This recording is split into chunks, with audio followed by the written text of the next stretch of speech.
threshold of doubling our positive cases in the last 3 days, which indicates we have more people involved, more contacts involved, which means these tools may be necessary in the coming days, is why we want to be proactive in doing this today, so it was in place to be used if necessary. Trevor Mitchell with the Arctic Leader. Yes, Trevor. Can the health secretary go into a little bit about what a public health intervention is? Sure. So public health intervention order is a directive from me as the Secretary of Health about what a person is supposed to do to contain an infectious disease. Again, there is established statutes in this area, so it's outlined in law in terms of the instances when this can be used.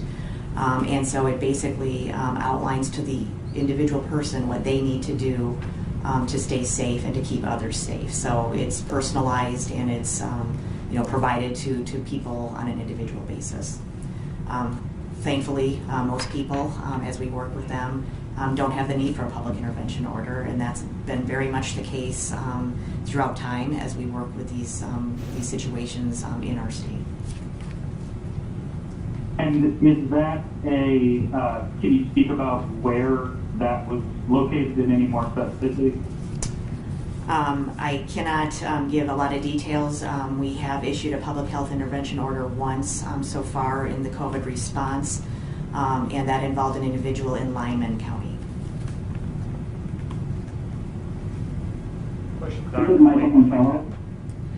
We have a question for Dr. Clayton in the room, and then we will go to the question on the phone. Doctor, a lot of people have contacted our media outlets asking about warm weather and if that will have an impact on shortening the virus. We get the 3 days of 85-degree weather is a common one you see on social media. Could you just address that, please? Certainly. I'll preface it by saying there's a lot we still do not know about this virus and about how it may continue to spread. As we see with influenza and a lot of other respiratory viruses, we do see some of that decrease typically over the summer months.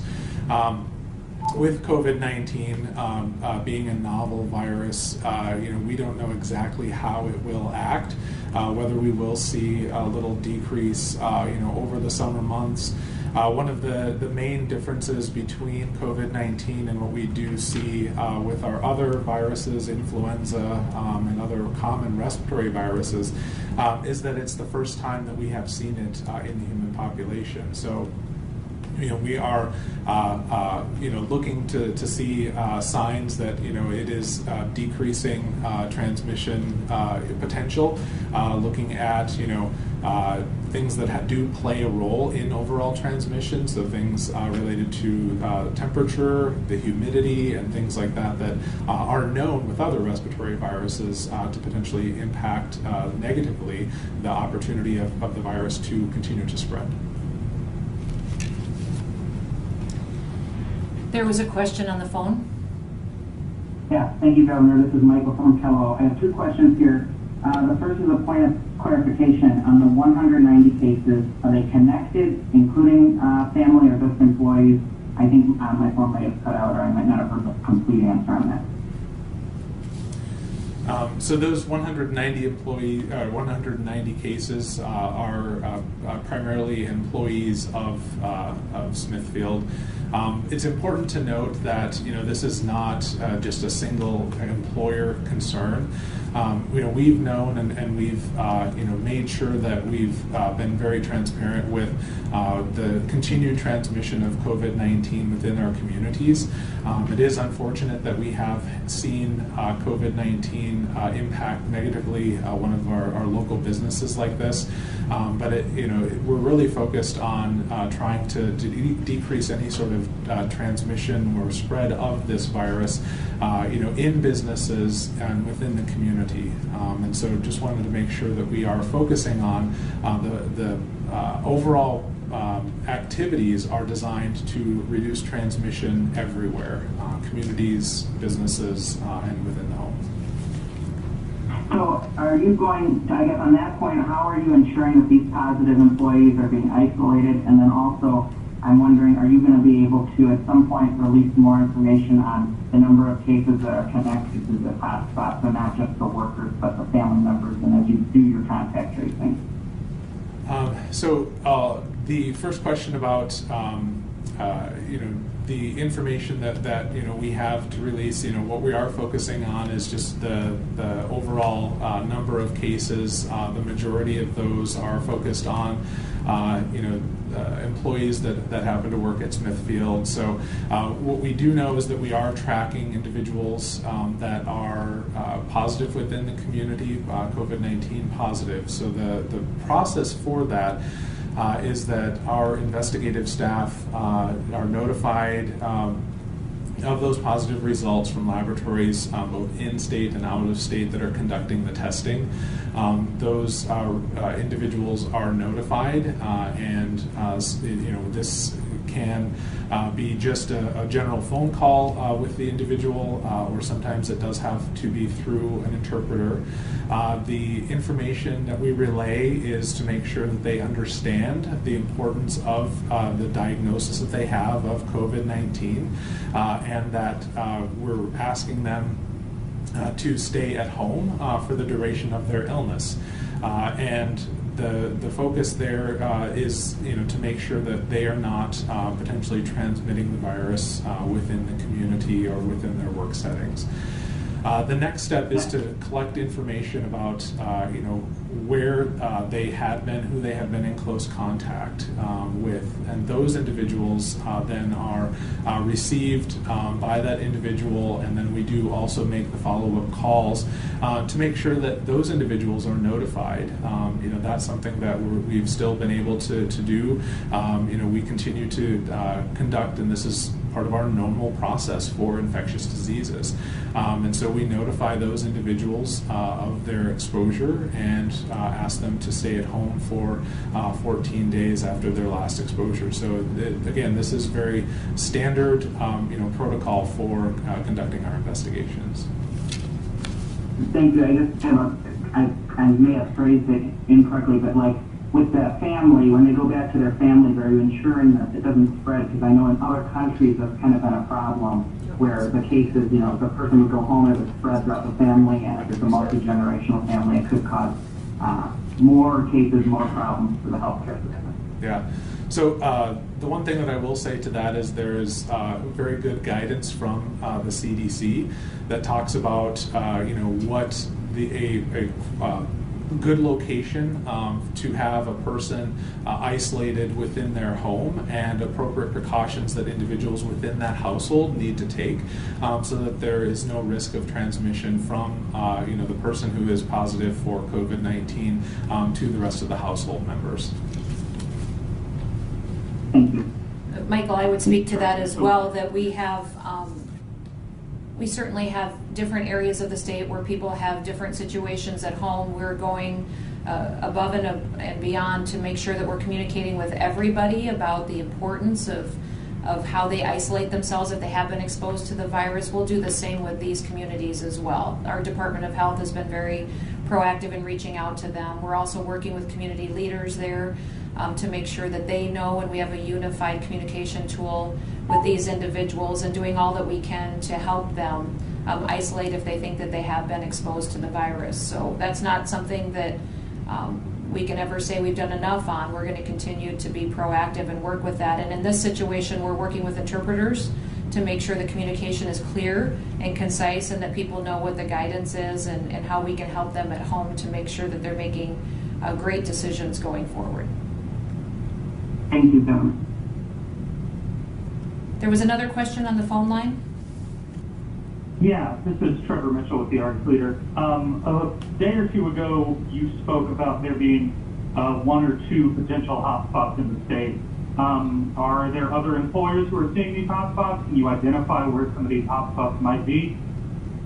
I would say that overall, when you look at our state, you can see from what we report to you on a daily basis where we have positive cases, where we have people that have recovered, that we have specific areas that we're looking at. But right now, I would say the number one concern is in the Sioux Falls area. Because of the population density, we've seen increasing positive cases there, specifically tied to this facility right now. But we also know that none of this is unexpected.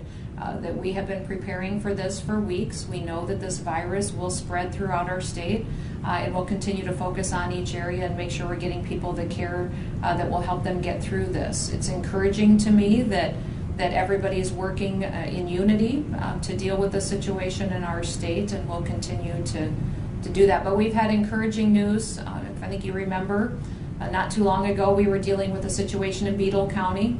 That situation has dramatically improved. They may see an increase in positives in the coming days. We don't know. We do know this virus spreads and that we can't necessarily predict what will happen in the next week or two specifically, but I will tell you that from the projections we were looking at a month ago, we are in a better position than we thought we would be at this point. At this point, I thought we would have, based on modeling, based on projections, based on what we were seeing in other states, I thought we would have many more positive cases and many more counties that were being dramatically impacted at this point. So the work that the people of South Dakota have been doing is working. I want to encourage you all to know that we are using the facts and the data and the science we have available to us to make decisions each and every day, and the decisions that you are making at home and in your daily life and for your employees and that the employers are making has been incredibly important to make sure we're getting through this situation and we'll come out the other side together. Are there any other specific hotspots in Sioux Falls that you can identify? Not specifically that we can identify today. Governor, this is Stephen Gross from AC. Yep. So with the number of cases tied to Smithfield doubling since Wednesday and the public health emergency, is a 3-day shutdown enough to curb the spread where you want it to be?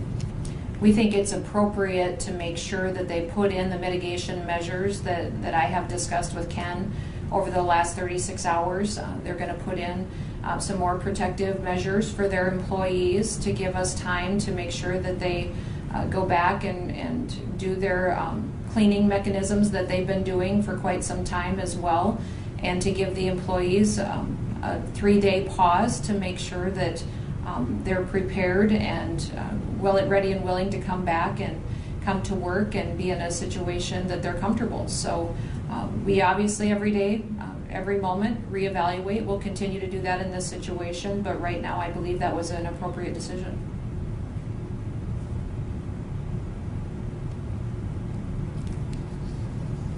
Other questions? Yep. Governor, given the allegations of what has gone on at Smithfield, do you see are you contemplating any enforcement actions or anything like that? What do you mean allegations, Bob? Bob was asking about with the allegations that have been made at Smithfield, am I considering any enforcement actions? Right. By workers, allegations by workers regarding... Well, what would be helpful, Bob, and I'll be real candid with you. I think we all read the news stories last night, watched our TV stations, watched some stories that have come out. I think that the concerns of those workers needs to be looked at and considered by everybody. And I encourage Smithfield to do that as well. But I also know that when you don't hear all the facts of a situation, and when the media doesn't cover all the facts of a situation, you're doing a disservice to the public. That you need to get the whole story, get both sides of the story, do the investigative work that it takes to tell the truth. And I haven't seen that in every single story that's been going on in South Dakota. I think that when a story is only told a part way, or you've left out facts to make sure that it was a story that grabbed headlines, that's unfortunate. That it's not helping the situation that we have here in South Dakota. The public deserves the truth, and the truth is all the facts, and I would appreciate it if our media would remember that.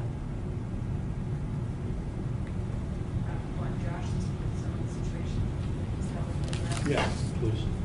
Governor?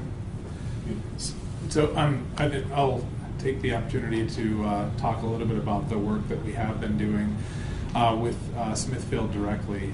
So we have had ongoing calls with Smithfield, both their local and corporate office, It's important to note that Smithfield has followed CDC guidance that's specifically focused on critical infrastructure that's designed to help ensure that that population that they're helping to serve in that critical infrastructure role is able to appropriately continue with their processes.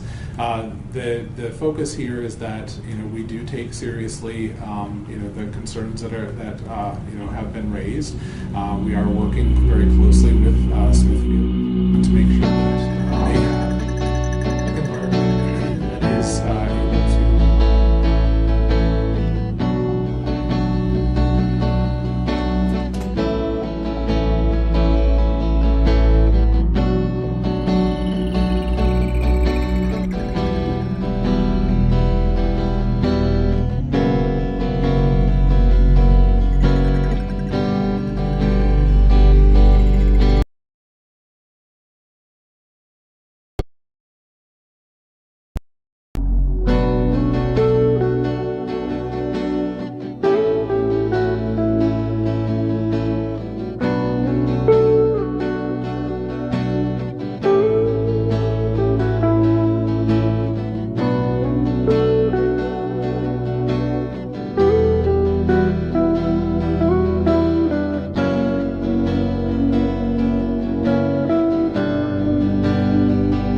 true.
Just before you come out. Yes.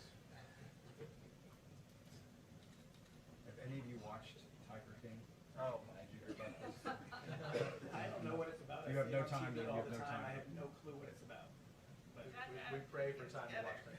It's a documentary. I'm not sure you want to know. Deal with private zoos. We're gonna hold a briefing on that later. It's a whole different deal. We won't ask you about that. That was asked the other day. It's worth watching. How's your Find neck? out. I haven't seen her, Yeah. but Is she back to normal? yes. Once they get the rash, they just are great. It's the weirdest thing, but I have no idea how she got herpes 6 and run it at home in quarantine with no one coming to get her out.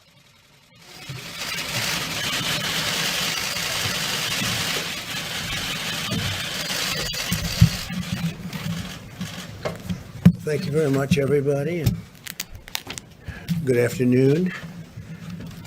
Today is Good Friday, and this Sunday, millions of Christians celebrate Easter and the resurrection of Jesus Christ. At this holy time, we pray that God will heal the sick and comfort the heartbroken and bless our heroes. As American families look forward to Easter, we're reminded that our story ends not in despair, but in triumph and renewal. Very appropriate, isn't it? I'd like to provide Americans an update on our ongoing efforts in the war against the invisible enemy. Before I do that, I'll have a couple of notes. The United States, in discussions last night with Mexico, Saudi Arabia, Russia, and in dealing with OPEC nations, we are trying to get Mexico, as the expression goes, over the barrel. And Mexico is committing to do 100,000 fewer barrels. The president and I spoke last night. We have a great relationship, great friendship. They're helping us very much at the border. They have 27,000 soldiers, Mexican soldiers, on our border right now, stopping people from coming into our country as our wall goes up. We're up to about 168 miles of wall. And in speaking with the president, they have a limit. The OPEC nations have agreed to a different limit, reduction of about 23%. So what I thought I would do, and I don't know that it's going to be accepted, we'll find out. The United States will help Mexico along, and they'll reimburse us sometime at a later date when they're prepared to do so.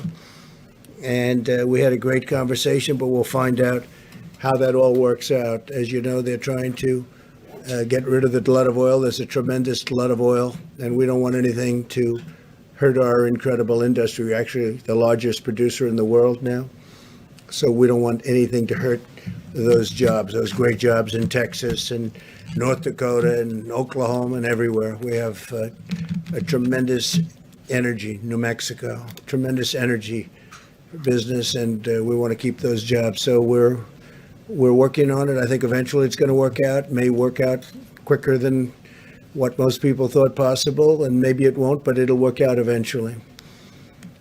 Our experts are monitoring the data from every part of our country having to do with the topic that we're here to discuss. In the midst of grief and pain, we're seeing clear signs that our aggressive strategy is saving countless lives.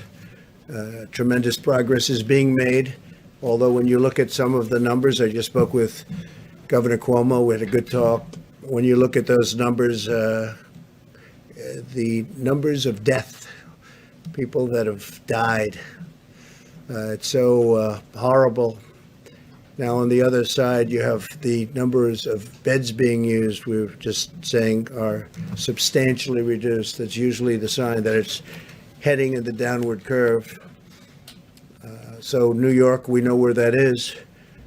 But in the midst of all this grief and this pain, we're seeing these signs, and we're seeing them very strongly. And a lot of that has to do with the aggressive strategy in saving so many lives. We're saving so many lives compared to what it could have been. So nobody knows what the number is, but we had a number of 100,000 lives. As many as that is, it's impossible to even think of it. And that was the low end, with a tremendous amount of work and a tremendous amount of,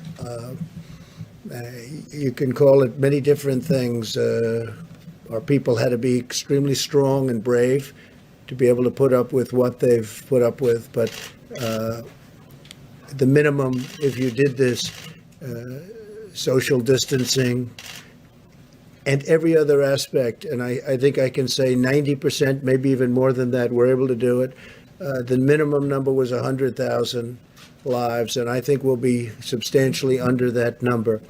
Hard to believe that if you had 60,000, you can never be happy, but that's a lot fewer than we were originally told and thinking. So they said between 100 and 220,000 lives on the minimum side, and then up to 2.2 million lives if we didn't do anything. But it showed a just tremendous resolve by the people of this country. So we'll see what it ends up being, but it looks like we're headed to a number substantially below the 100,000. That would be the low mark.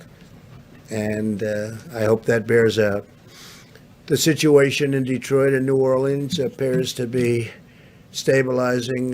Detroit is really started to go up, and now it is stabilizing. And New Orleans is a great place. I have so many friends there. They can't believe what's happening, but it's really stabilized. I spoke with the governor of Louisiana, and as you know, we're building them additional beds right now, the Army Corps of Engineers and FEMA. And that is going to be done, and I hope they're not going to be very well used, because I think they've really, I don't think they're going to need them, or certainly not very many of them. We built them a big hospital of 1,000 beds, and now we're in the midst of doing another 1,000. I don't think they're going to be using very many of them, and that's a good thing. There was a time 2 weeks ago when we said that's not going to be nearly enough. We're going to have to build more, but we wanted to wait to see, and I'm glad we waited. It just looks like they're doing really well. Louisiana and state of Michigan is doing really much better than we thought. In Washington State, we've made enough progress that the governor is now able to return an Army field hospital. So we're going to take that hospital. We don't think we need any more hospitals. We built thousands of beds all over the country. And we think we're probably not going to need that hospital anywhere. And if we do, we're ready to move it to a different location. In New York, we're seeing hospital admissions declining very substantially, as I said. And nationwide, the number of new cases per day is flattening substantially, suggesting that we're near the peak and our comprehensive strategy is working. Over time, our guidelines to slow the spread are decreasing the rate of new cases very substantially, and will result in fewer hospital admissions, and we're seeing that. It's incredible. I think with no exceptions, it's looking like it's lower.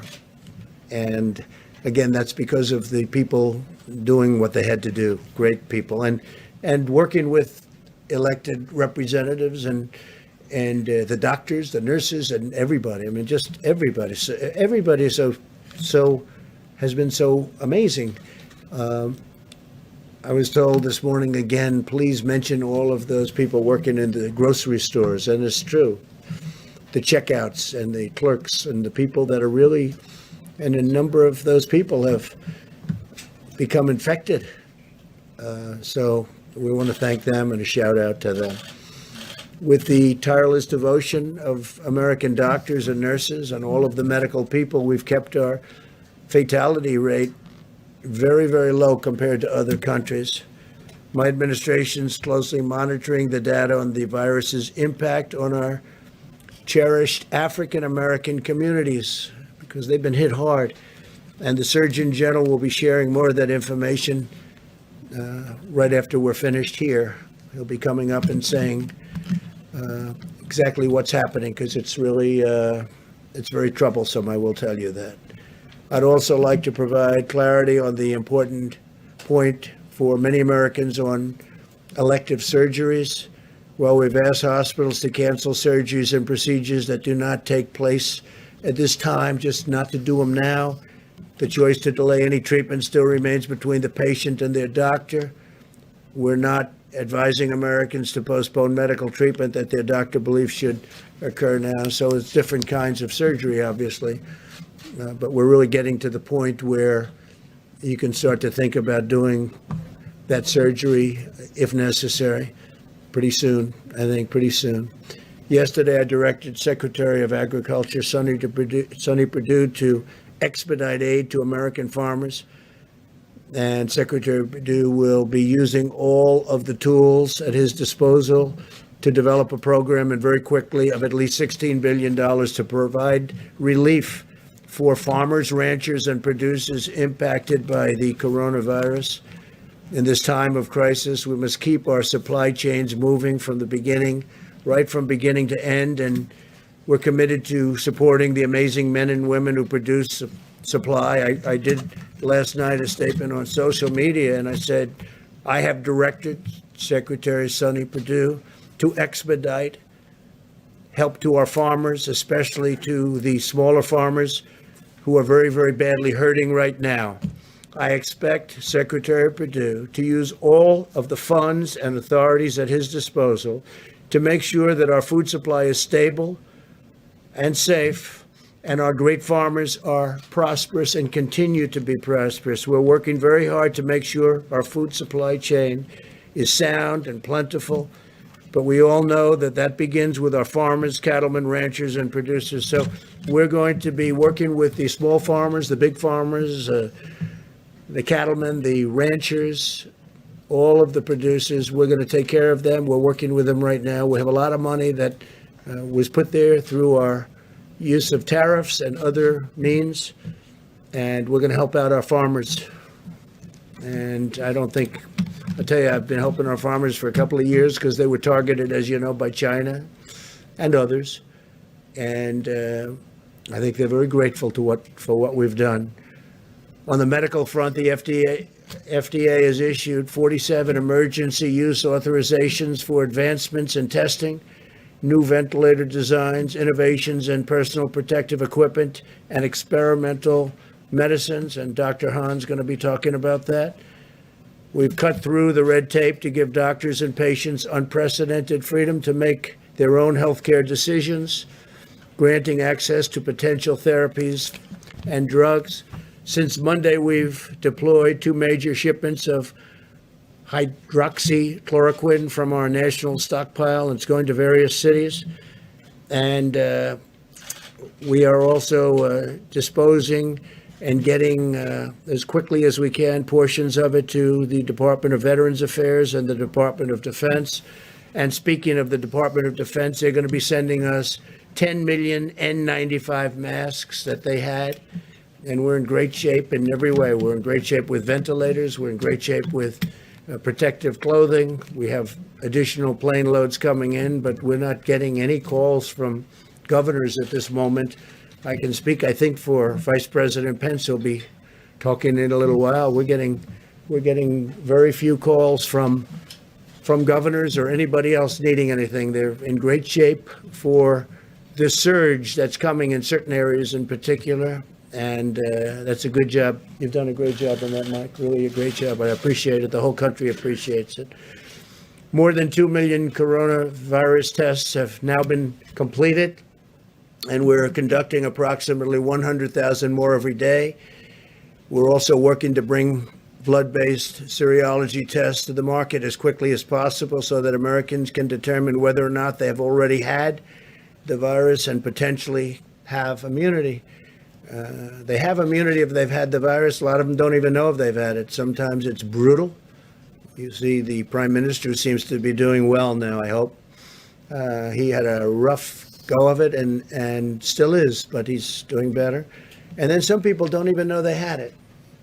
It could be sniffles. It could be they don't feel perfect, but they've had it. And they're the lucky ones. The NIH, CDC, and FDA are currently validating these antibody tests to ensure that they're accurate, and they're doing that at breakneck speed. I think we can say that, Doctor, and we're going to get them approved very quickly, Dr. Hahn. When validated, we're confident that the production will scale up to tens of millions of tests very quickly. We're leading the world now in testing by far, and we're going to keep it that way.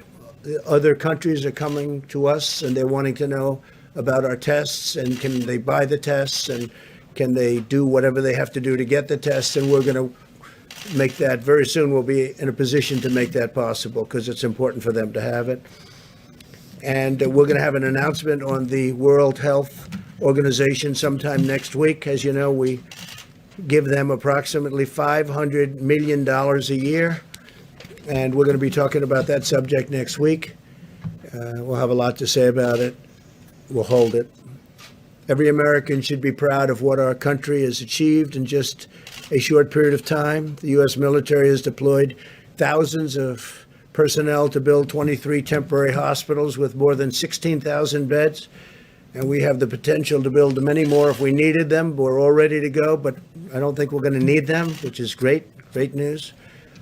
And we built those hospitals in 12 states and the District of Columbia using the Defense Production Act, and we used it like a hammer.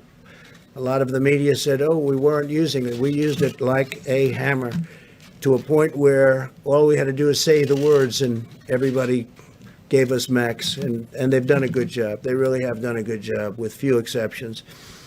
And we've harnessed the full power of American industry to produce ventilators and other essential supplies.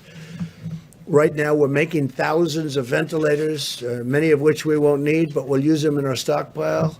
And we'll build that up. We'll also help build up the stockpiles, which they should have had in the states.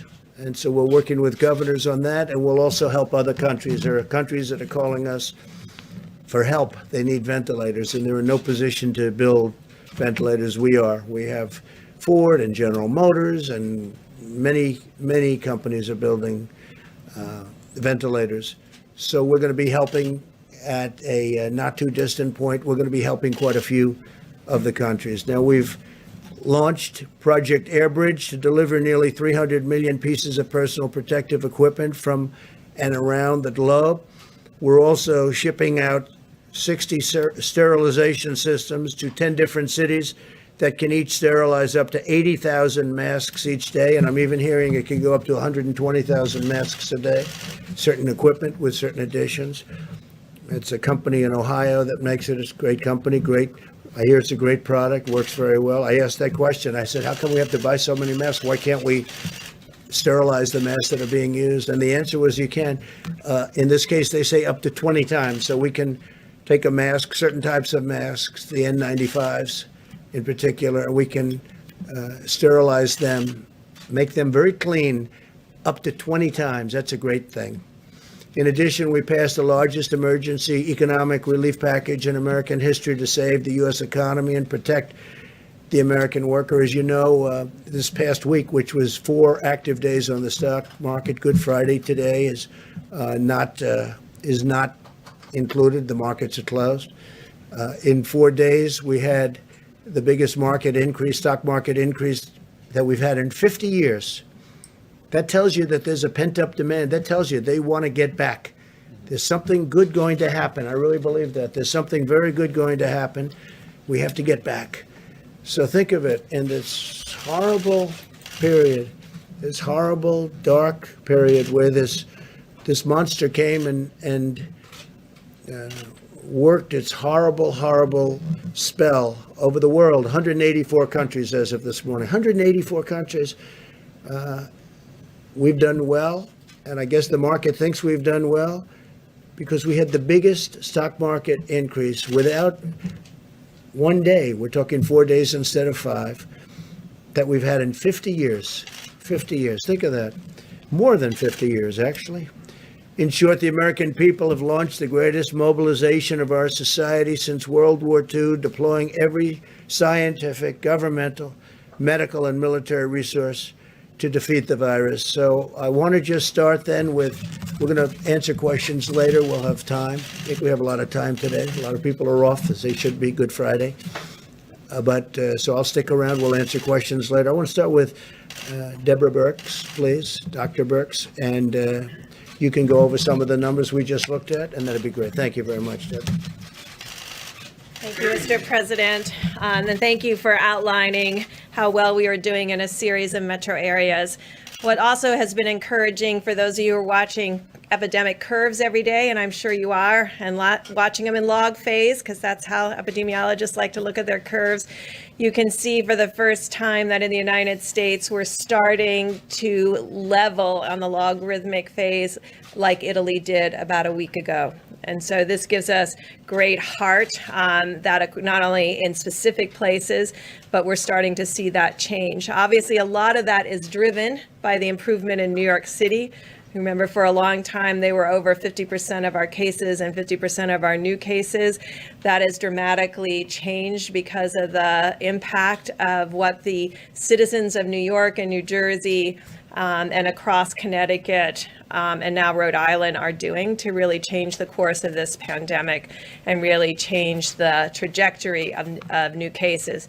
We're seeing that what many states and metro areas were experienced as twofold and fourfold increases that went to twofold, that now those are going to 8 days between the doubling rate. Watching this every day gives us hope across these metro areas from New York and New Jersey and all through Denver and of course through New Orleans. We still see cases occurring in the Boston area and in Chicago, but their rate of increase seems to be stabilizing. And we really want to call out the work of the mayors of Baltimore and the district and Philadelphia, who have really brought all of their health experts together and working with their communities are starting to really change the curves in those areas. What we're seeing is we're united in social distancing.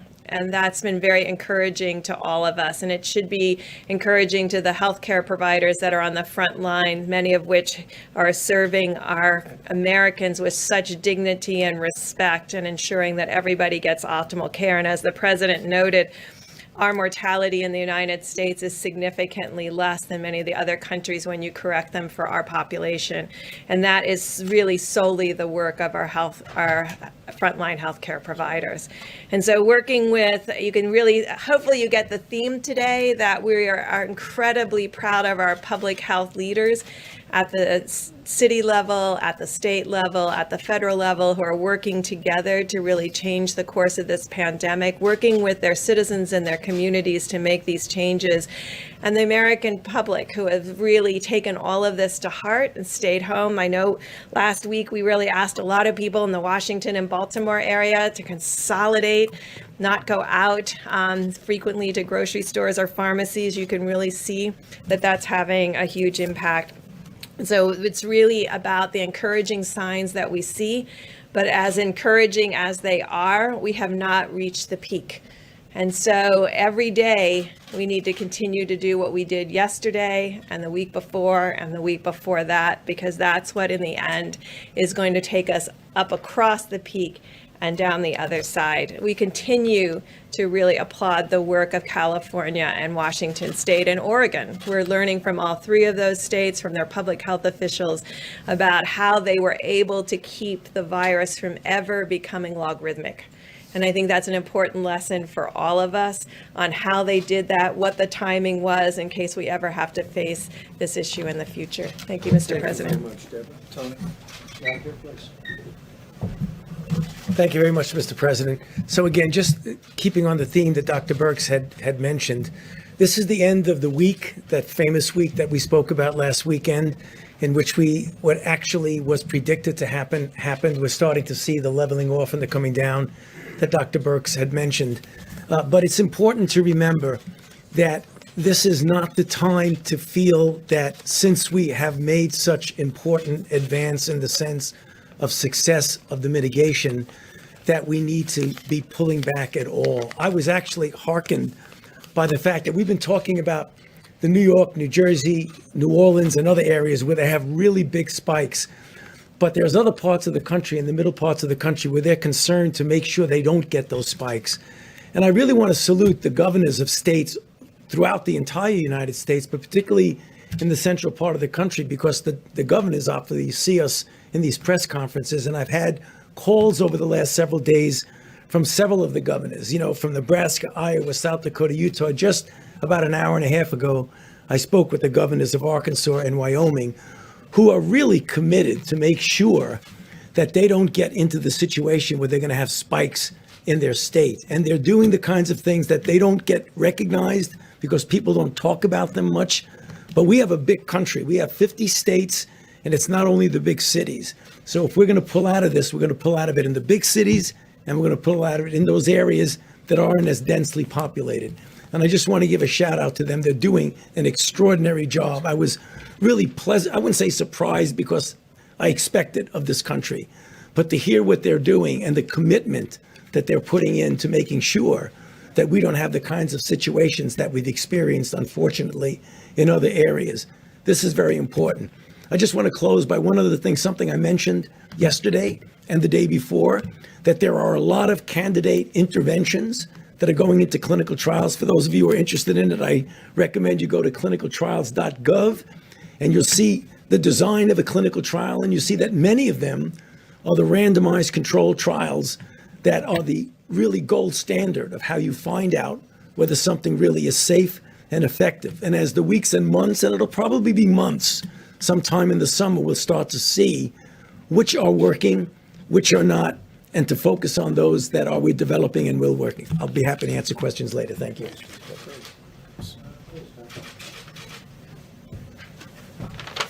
Thank you, Mr. President.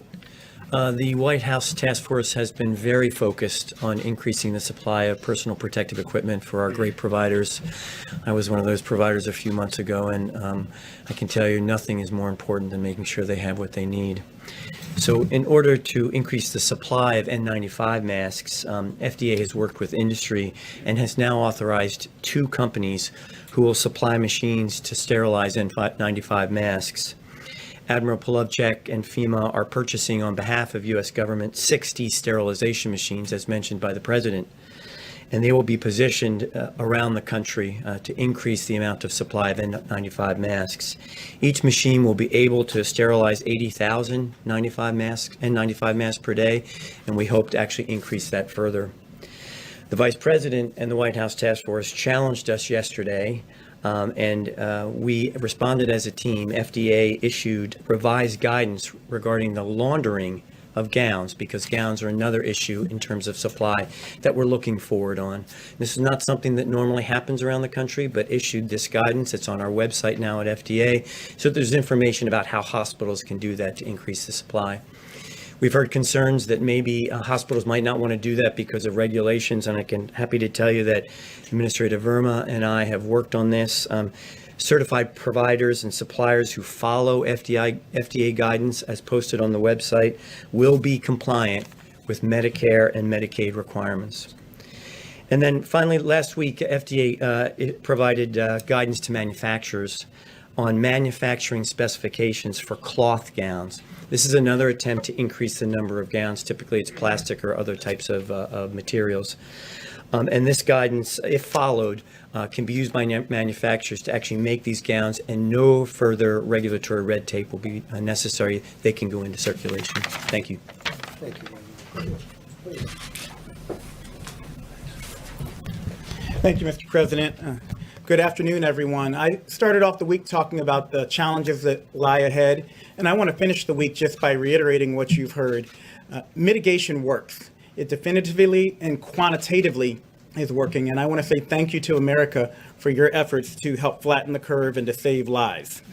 But at the President's direction, yesterday I met with 2,000 Hispanic leaders from their communities, and today the Vice President led a phone call that I was on with hundreds of African American leaders, including the Reverend Jesse Jackson, including Derek Johnson of the NAACP, including the National Medical Association and the Black Nurses Association, to talk about some of the alarming trends we're observing regarding the impact of COVID-19 on communities of color.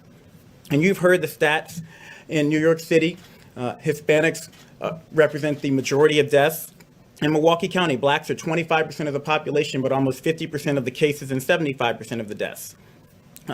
So what's going on? Well, it's alarming, but it's not surprising that people of color have a greater burden of chronic health conditions.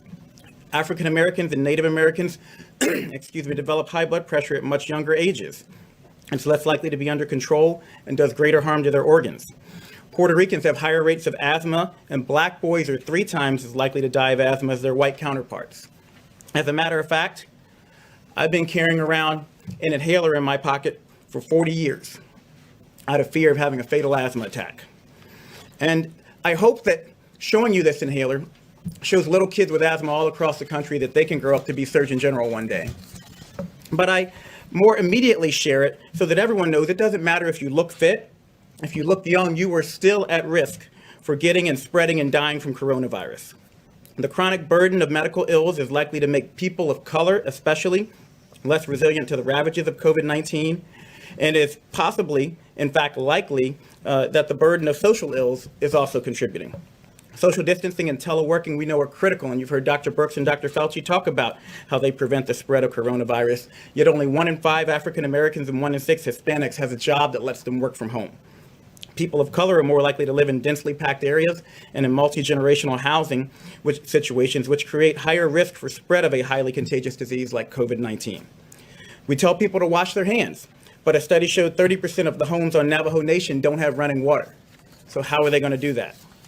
In summary, people of color experience both more likely exposure to COVID-19 and increased complications from it. But let me be crystal clear. We do not think people of color are biologically or genetically predisposed to get COVID-19. There is nothing inherently wrong with you, but they are socially predisposed to coronavirus exposure and to have a higher incidence of the very diseases that put you at risk for severe complications of coronavirus. But as the Vice President shared on the call this morning, this history, and I want you to hear me say this, it does not have to be our nation's future. We're taking steps now in the midst of the COVID-19 pandemic to reach, protect, and strengthen all communities impacted by this disease, and especially our communities of color. More details will be forthcoming, but we are actively working, as the Vice President and the CDC Director laid out today, data collection, targeted outreach to communities of color, and increasing financial, employment, education, housing, social, and health supports so that everybody has an equal chance to be healthy. And I want to close by saying that while your state and local health departments and those of us in public service are working day and night to help stop the spread of COVID-19 and to protect you regardless of your color, your creed, or your geography, I need you to know you are not helpless. And it's even more important that in communities of color, we adhere to the task force guidelines to slow the spread. Stay at home if possible. If you must go out, maintain 6 feet of distance between you and everyone else, and wear a mask if you're going to be within 6 feet of others. Wash your hands more often than you ever dreamed possible. Avoid alcohol, tobacco, and drugs. And call your friends and family. Check in on your mother. She wants to hear from you right now. And speaking of mothers, we need you to do this If not for yourself, then for your abuela. Do it for your granddaddy. Do it for your big mama. Do it for your pop-pop. We need you to understand, especially in communities of color, we need you to step up and help stop the spread so that we can protect those who are most vulnerable. This epidemic is a tragedy, but it will be all the more tragic if we fail to recognize and address the disproportionate impact of COVID-19 and an array of other diseases and risk factors on communities of color. The task force and this administration are determined not to let that happen. The president, the vice president has said we will not let that happen. We can't fix these issues overnight, but I promise you we will work with your communities to quickly and meaningfully move the needle in the right direction. Nothing less than the fate of our families and friends, my family and friends, depends on it. Thank you very much, Richard. Thank you. Mike, please. Thank you, Mr. President. Today, the White House Coronavirus Task Force met and heard from the President the gratitude that he and I know all the American people feel for all the dedicated workers at FEMA, HHS, U.S. Public Health Service, FDA, and all those that are literally working on your behalf around the clock to partner with states, to partner with local health officials. And Mr. President, allow me to add my thanks and admiration to all of the entire team here at the federal level. On this Good Friday, we remember those who've lost their lives to the coronavirus. We remember their families, our dedicated healthcare workers, and our first responders. And we do well on this special day for Christians across this country to remember them in our prayers. But as you just heard from Dr. Birx and from the experts, it's also a good day to remember that Good Friday is always followed by Easter Sunday. And there is hope. There is hope in this moment that thanks to what the American people are doing every day, adhering to the President's coronavirus guidelines for America, thanks to the fact that Americans are listening to state and local leaders and putting the health of their family members and neighbors first, we're getting there, America, making progress. But it's imperative that we all continue to implement all of the guidance in the 30 days to slow the spread. As the Surgeon General just attested, at the President's direction, we engaged more than 400 leaders in the African American community today, and allow me to express my appreciation for their leadership and their efforts in communicating to African Americans and other minority populations some of the unique challenges that those communities face in the midst of this epidemic. And the CDC, as the Surgeon General said, is working on not only studying the issue, but very rapidly issuing new guidance, and we'll be communicating that new guidance to all of those great leaders. On the subject of testing and supplies, the President gave a great amount of detail. More than 2.1 million tests have been performed, and we continue to work very, very closely with FDA and suppliers around the country to expand the ability of testing. And you just heard Dr. Hahn reflect on the fact that very soon we will have an antibody test that Americans will be able to take to determine whether they ever had the coronavirus. I spoke today to the governor of Colorado, Jared Polis. We've been in contact with Senator Cory Gardner about an outbreak at a particular meatpacking facility in the Colorado area. And at this time, our team is working with the governor and working with the senator to ensure that we flow testing resources. At this point, there are some 14 people hospitalized, maybe 200 to 300 of the workforce have been impacted, and we spoke about providing those resources this weekend. I want to encourage people in Colorado that we will work to support that effort, but I also want to emphasize that all of the people that are working in food supply, from farmers to meat packers to distributors to truckers to grocers, continue to have our gratitude, as President Trump said just a few moments ago. On supplies, more than $5 billion have been obligated to the states. 29,600 National Guard have been activated. And at the President's direction, more than 4,700 active duty military personnel have been deployed, medical military personnel in 9 states, focusing on the areas of most significant epidemic. Airbridge, 26 flights have been completed. 4 flights are scheduled to arrive today, bringing 250,000 gowns, 25 million pairs of gloves. 54 more flights are scheduled, literally bringing in supplies from around the world. Finally, let me say, as we go into this very special weekend, into Easter services, I know I speak on behalf of the President when I say how grateful we are to all of the churches that have been there, and their ministries have been working under great difficulty to continue to provide for the needs of your members.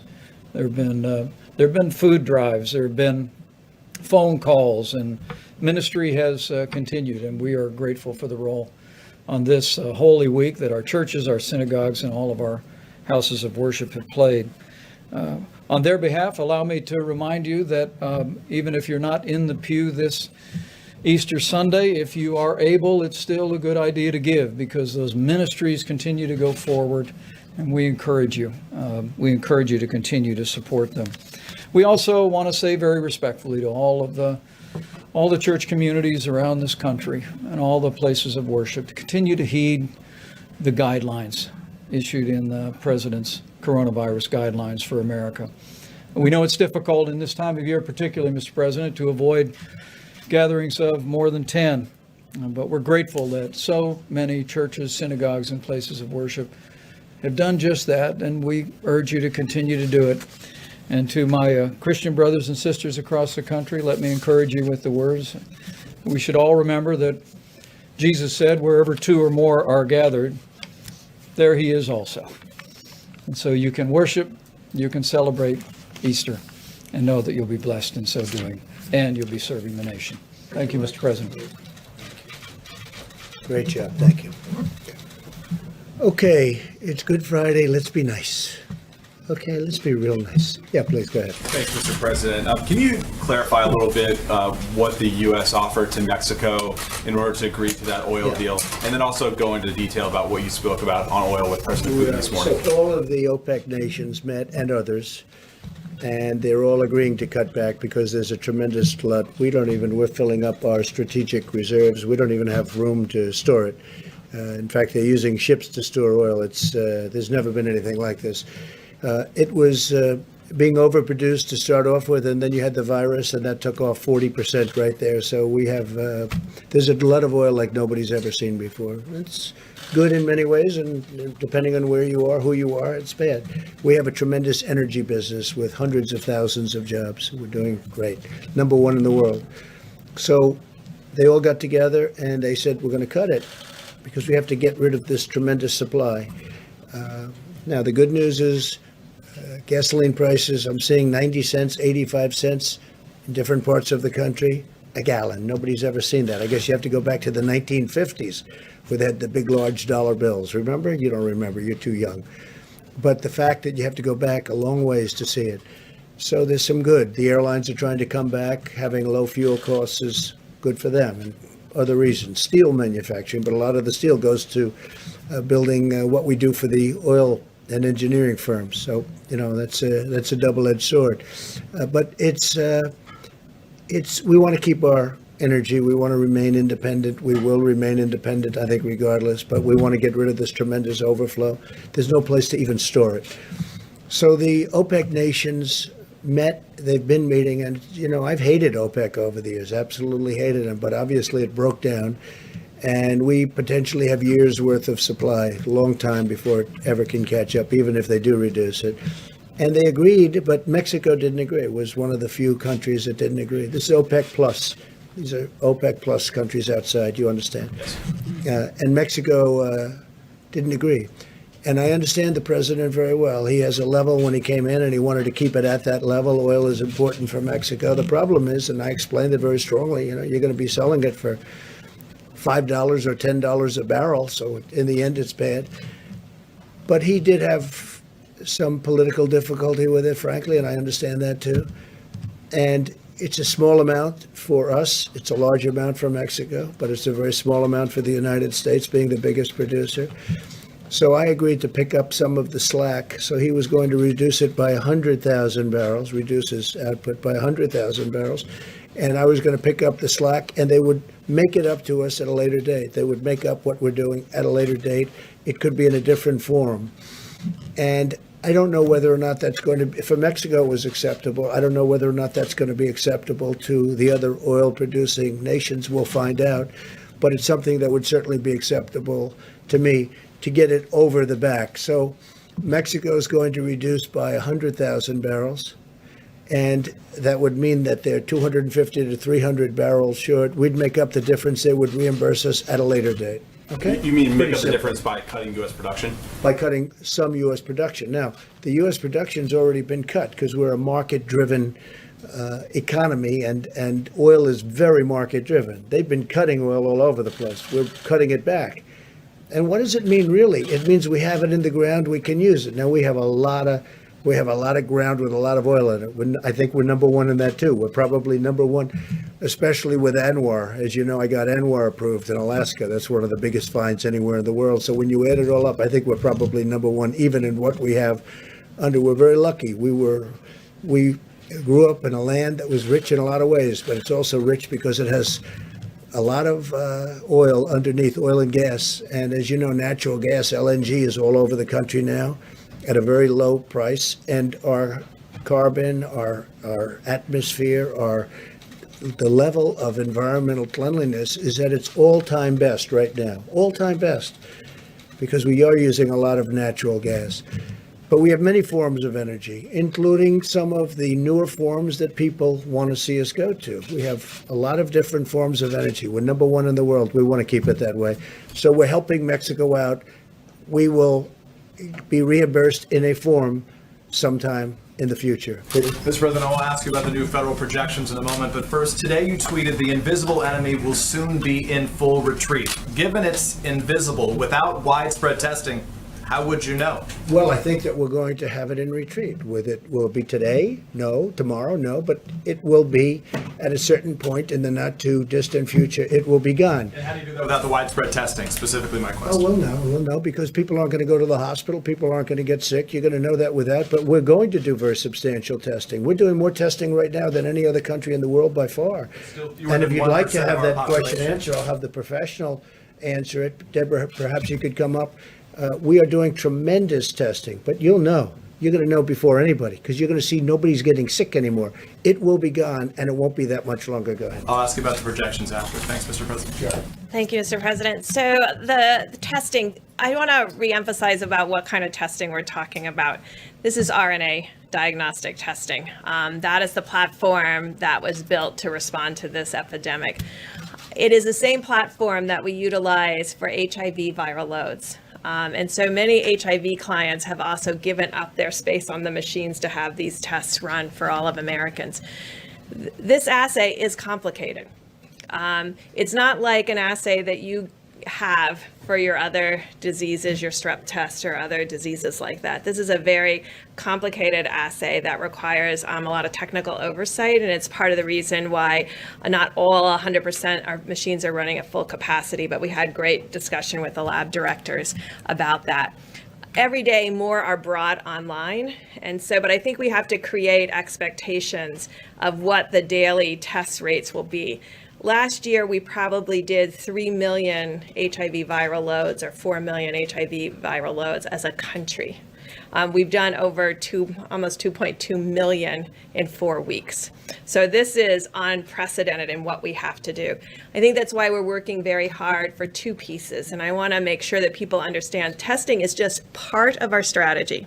The other part of the strategy has to be this syndromic and influenza-like illness where there's an alert to an illness. And so that we're surveying where we know the most vulnerable cases have appeared. And the great call that I had with the mayors and with the health officials yesterday, in the rural areas, their primary, and as it was in Washington and California, was at the nursing homes.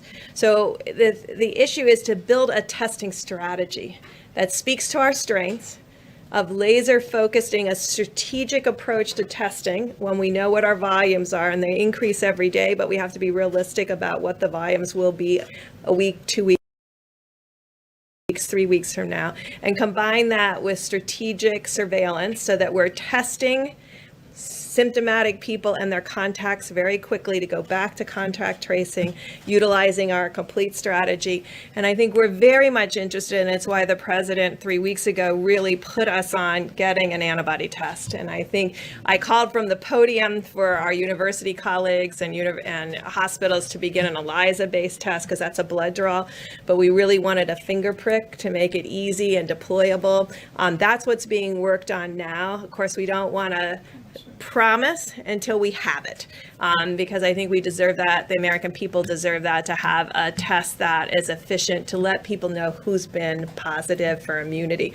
That's critical to epidemiologists and public health officials, to know what the penetrance of a virus was into a community when all you're seeing are the serious cases and testing the most symptomatic. And so that's a question that we still have. Is this the tip of the iceberg, or is this half the iceberg or 3/4 of the iceberg, what we have seen to date? And we have, I just want to complete the thought by saying, in the areas where we had an outbreak, these large metros, Louisiana, Denver, Detroit, Chicago, New York, New Jersey, but per capita, we've done more tests than any other place in the world. That was intentional. We focused the test where the need was the greatest and the burden of disease the greatest. And now we're trying to really see how strategically that very valuable resource can be utilized around the countries to create a mosaic of testing combined with surveillance. Can I ask you about the new federal projections? There's new reporting today. The new federal projections suggest lifting. I'd like to ask you, if I can, about the new federal projections that suggest lifting the 30-day shelter-in-place orders would lead to a spike in infections. Have you seen those new projections from your Department of Homeland Security and HHS? I have not. When did they say this would take place? When? They said that it would take place if the 30-day shelter-in-place were to be removed. There are 3 different examples. We'll talk about that. Doctor, would you like to talk about that? Impact your thinking, though? That We haven't seen it. They haven't seen it. I guess you're saying, I guess they leaked it to NBC. Huh? They didn't leak it to us. It's being reported by Nobody's others. seen it, and they're the ones that do it. It's your administration, so I asked. It's from the HHS and DOJ. Yeah. But I'll circle back. We'll find out about it. They don't know about it. So in You want to terms, say something, Senator? First of all, Peter, I haven't seen that, so I can't quote on that.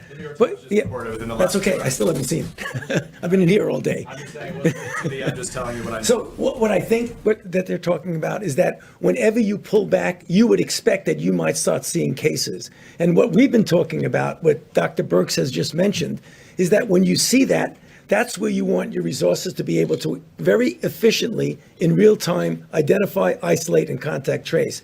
So don't let anyone get any false ideas that when we decide at a proper time when we're going to be relaxing some of the restrictions, there's no doubt you're going to see cases. I would be so surprised if we did not see cases. The question is how you respond to them. I think that's what they were referring to. I guess the question, Mr. President, should Americans have to decide between staying healthy and going back to work? Look, I think we're going to do both. We're going to go back to work, and we're going to stay healthy.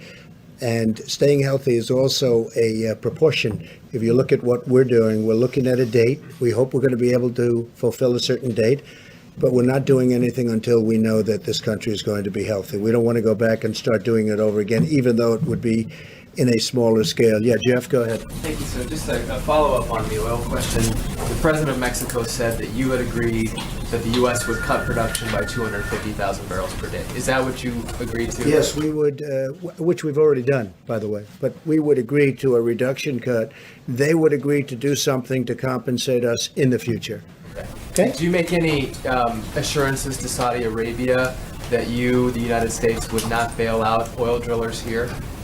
We didn't discuss that with Saudi Arabia. We just discussed the numbers, and we discussed who's opposed and who's not. And pretty much everybody is in favor of it because they're getting clobbered. They're all getting clobbered. All of those countries are having problems. If you look at Saudi Arabia, that's their source of income, primary source of income by far. So they want to do it. Russia wants to do it. The OPEC nations want to do it. They all want to do it. So we'll see what happens. There's a difference between wanting to do it and doing it. Yeah, go ahead. OAN in the back. Thank you, Mr. President. This is a national security question back to Venezuela and China. Venezuela, this morning. go ahead. your administration has placed a $15 million bounty on Venezuela's Nicolas Maduro.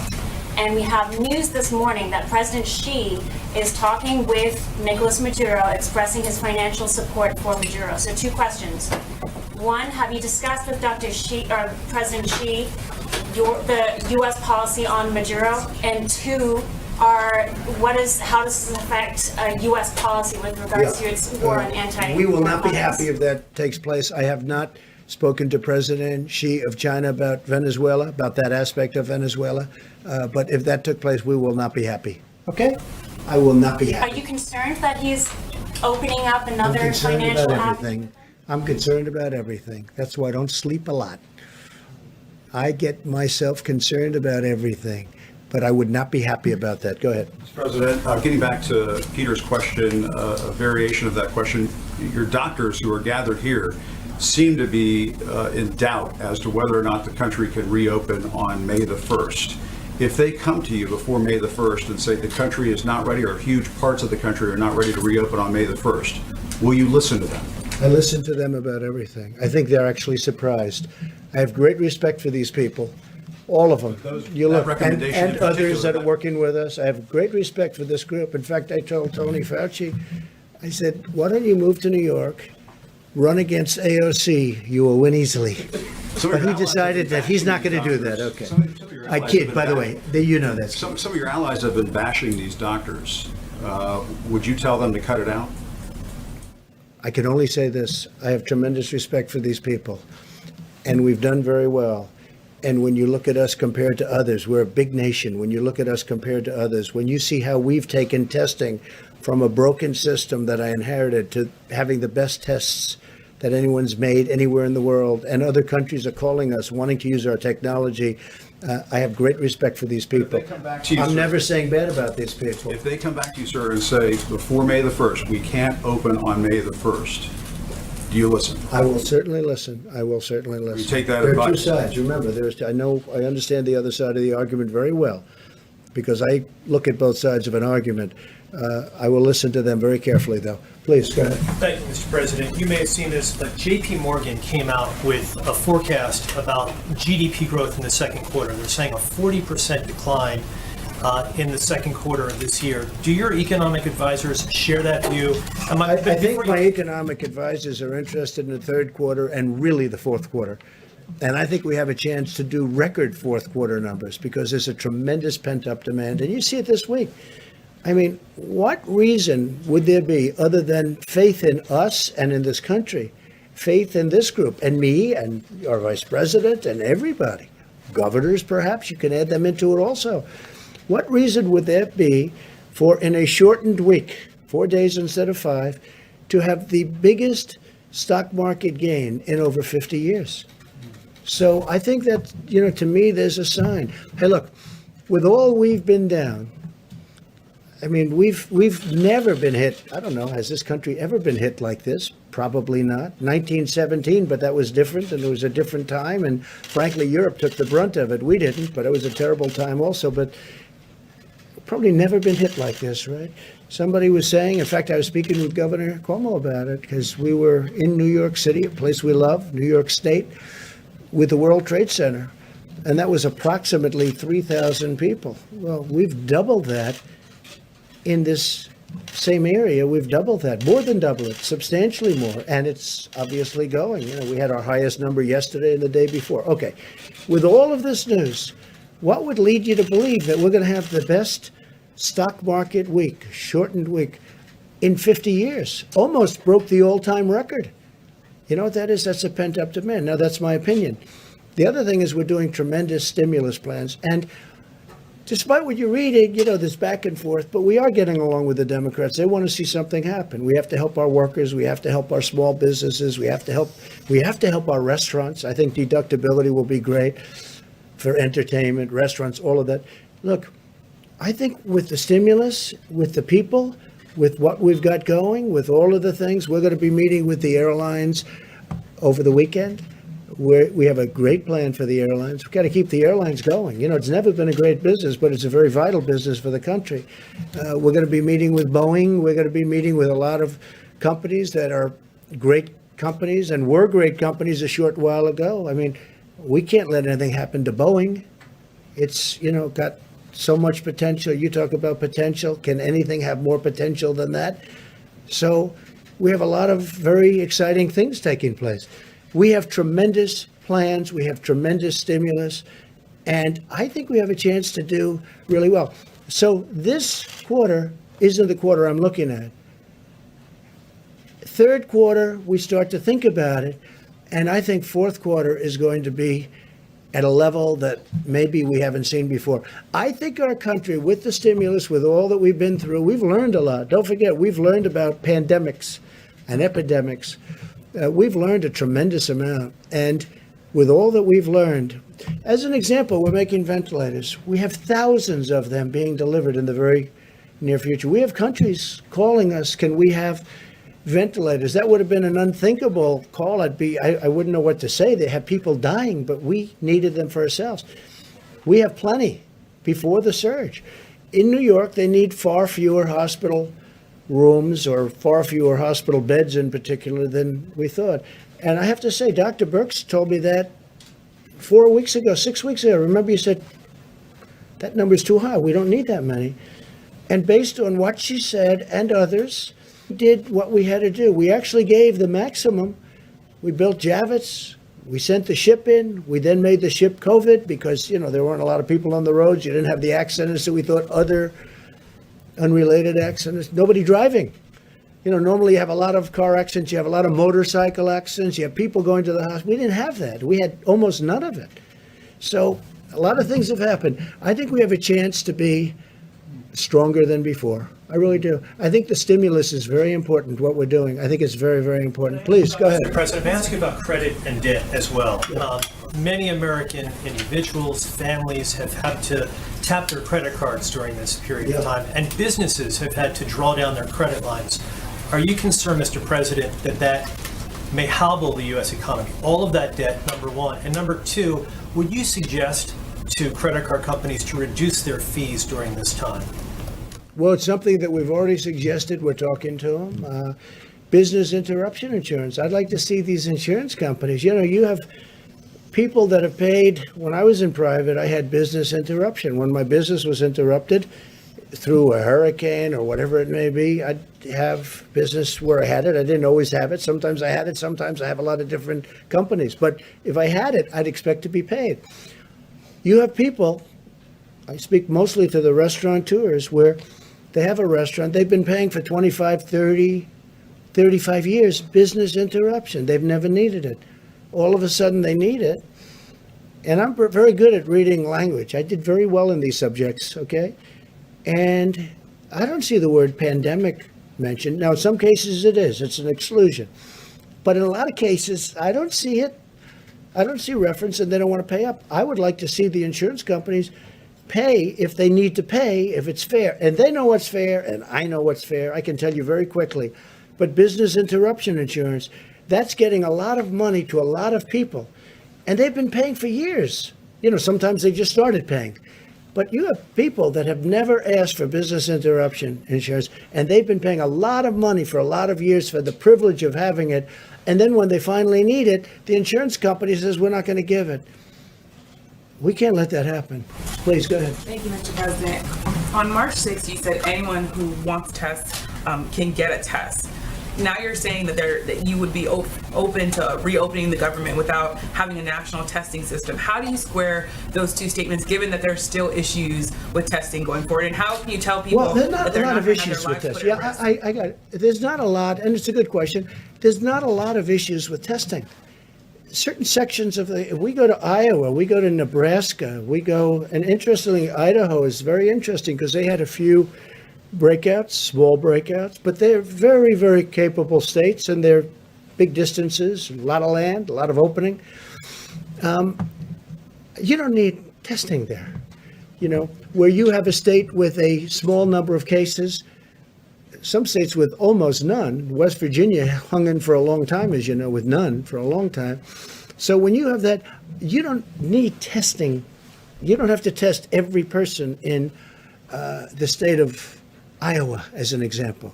You don't have to test every single person to say, let's open up and let's get the tractors moving, and let's get the corn, and let's open up all of the different things they do in that great state. You don't need that. And with that being said, if there's a little hot corner someplace, we'll be testing. But I think Deborah speaks to this very well. The same thing in New York. That's what we talked to Governor Cuomo about this morning. We have the Abbott test, which is very quick and very easy, goes very fast. Then we have a lesser test that we talked about where we can talk about a larger area. But you're going to know. So we're going to do testing, but you don't need to test 325 to 350 million people because, number one, it's unnecessary. Vast numbers, vast areas of our country don't need this. I think you agree with me on that. You just don't need it. Now, we have certain hotspots. So Louisiana's a hotspot, New York's a hotspot, Detroit's a hotspot. And then you have certain areas in certain hotspots that you have to even go more so. And we're doing all of that. Remember this, we've done more testing than any country in the world. And we have the best test. And we developed this over a very short period of time. Please. Can I ask you also about the African American disparities? Yes, I have sure. a question for you and a question for the Surgeon General. Sure. For you, Mr. President, we know that these health disparities have existed for a long time among African Americans, Latinos, and other people of color. Why did the administration possibly have a plan directed at those communities to prevent high death rates, knowing that the health disparities were there? Well, we do have a plan, and one of the things I'm most proud about is what I've been able to do for the African American community. The lowest job numbers in the history of our country. This was for the virus, of yeah, course. just before the virus came. Well, I'm just saying because this has been here for 3 weeks, right? So just before, African American community had the lowest unemployment, the best employment numbers. More African American people and communities have been thriving. If you look at our opportunity zones and what we did, Tim Scott, who's fantastic, a fantastic senator, came to me, opportunity zones, more jobs for African Americans than ever before, better health care than they've ever had before. All of these things. The Surgeon General spoke to it, and he spoke to it, I thought, really brilliantly. I found it very interesting what he said, and I'd love you to come up and answer the second part of a question, because I think you would do it a much better job than I would. Please. Thank you, Mr. Surgeon General. Thank you very much. Thank you. I have a quick question for you. You said that African Americans and Latinos should avoid alcohol, drugs, and tobacco. You also said do it for your abuela, do it for Big Mama and Pop Pop. There are some people already there are some people online that are already offended by that language and the idea that you're saying behaviors might be leading to these high death rates. Could you talk about whether or not could you, I guess, have a response for people who might be offended by the language that you used? Well, I use that language because that's the language. I've been meeting with the NAACP, with the National Medical Association, with others. I actually talked with Derek Johnson multiple times this week, the head of the NAACP, and we need targeted outreach to the African American community. And I use the language that is used in my family. I have a Puerto Rican brother-in-law. I call my granddaddy, granddaddy. I have relatives who call their grandparents Big Mama. So that was not meant to be offensive. That's the language that we use and that I use, and we need to continue to target our outreach to those communities. It is critically important that they understand it's not just about them. And I was very clear about that. It's not just about what you do, but you also are not helpless. We need to do our part at the federal level. We need people to do their parts at the state level, and we need everyone, black, brown, white, whatever color you are, to follow the president's guidelines, the coronavirus guidelines, and do their part. Because when I talked to the NAACP 3 weeks ago, it's important to note that one of the things they asked me was, can you help dispel the myths in this community that people actually can't get coronavirus if they're black? That was a myth that was out there that's actually very important for us to squash here. And that all Americans avoid tobacco, alcohol, and drug use at this time? Absolutely. It's especially important for people who are at risk and with comorbidities, but yes, all Americans. So thank you, and I will clarify that. All Americans need to avoid these substances at all times. I put out a smoking cessation report in January. I put out an advisory against youth and pregnant women using marijuana last year, and that was not directed towards any one race. That's everybody needs to do everything they can to be as healthy as possible at this critical time. Dr. Fauci, would you add anything? Yeah, I think you said it perfectly, Jerome. Would you like to add anything to it? Because you are really, you expressed it very beautifully before. No, I mean, Jerome You did it beautifully. I can't do it any better than that. And I know Jerome personally, and I can just testify that he made not even a hint of being offensive at all with that comment. I thought that was appropriate. Thanks. And I can tell you, Jerome has done a fantastic job, our Surgeon General. I just hope nobody steals him and he goes to one of these big companies for a fortune. Don't leave us, right? Don't leave us, Jerome, please. He's doing a great, you are happy, and you're doing a great job. And everybody tells me that too, so we appreciate it. Please. Thank you. So Google and Apple have announced that they are jointly enabling contact tracing on their mobile phone operating systems. And I was wondering if this is something that you would consider, or maybe the doctors Yeah, would that's consider. individual freedoms, problems, and a lot of other things. Is it something, we're going to look at it certainly, and we know they've done that, and it's it's very new technology. It's very interesting, but a lot of people worry about it in terms of a person's freedom. We're going to take a look at that, a very strong look at it. We'll let you know pretty soon. And I have another Brand question. new, yes, please. So can you explain why it is appropriate in the middle of a pandemic to be talking about cutting or eliminating funding for the World Health Organization? Well, we're going to talk about the WHO next week in great detail. I didn't want to do it today, Good Friday. I didn't want to do it before Easter. I also didn't want to do it before we have all the facts. But over the years, many years, we've been paying them from $300 to $500 and even more $1 million a year. China's been paying them less than 40 over the years. So we're paying them more than 10 times more than China. And they are very, very China-centric, as I said during the week, China-centric. China always seems to get the better of the argument. And I don't like that. I really don't like that. I don't think that's appropriate. I don't think it's fair to the American people. And, you know, I tell that to President Xi. I tell that to Dr. Tedros. I spoke to him one time. I think he's a very nice man. I liked him. But we're going to be talking about that next week in great detail. We're looking at it very, very closely. We want to make sure money's properly spent. But again, why is the United States paying $500 million a year? It's a lot. And why is, okay, that's a lot. And why is China paying this year, $42 million, but generally under 40? So it's in the 30s. So we're at 500, 452, 400, 401, different amounts, different years. And they're at 40, 38, 36, 35, 32, 31. No, but you have to ask yourself that question. And then the answer always turns out to be in China's favor. Well, I have the same thing with the world trade. Isn't it interesting? World trade. So we have World Health and we have World Trade. So we have the World Trade Organization. And until I came along, we were losing cases, so many cases, it was ridiculous. We were always losing these cases, I mean, almost every case. And now we're winning cases. We just won $7 billion because they know I'm not going to put up with it. China has been unbelievably taken advantage of us and other countries. You know, for instance, they're considered a developing nation. I said, well, then make us a developing nation too. They get big advantages because they're a developing nation. India, a developing nation. The United States is the big developed nation. Well, we have plenty of development to do, okay? And now we're winning cases because they know that if we're not treated fairly, I'm going to pull out.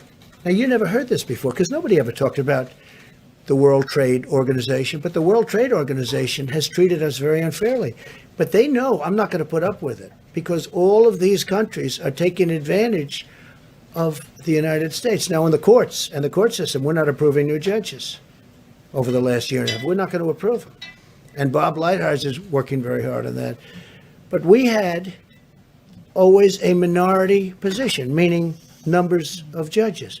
So we'd have a minority number of judges. I said, how do you win with a minority number of judges? But all of a sudden we're winning. And the reason we're winning is they know if they don't treat us properly, and we won $7 billion just this very recently, and the money is pouring in. And we've won other cases too. We've won a lot of cases.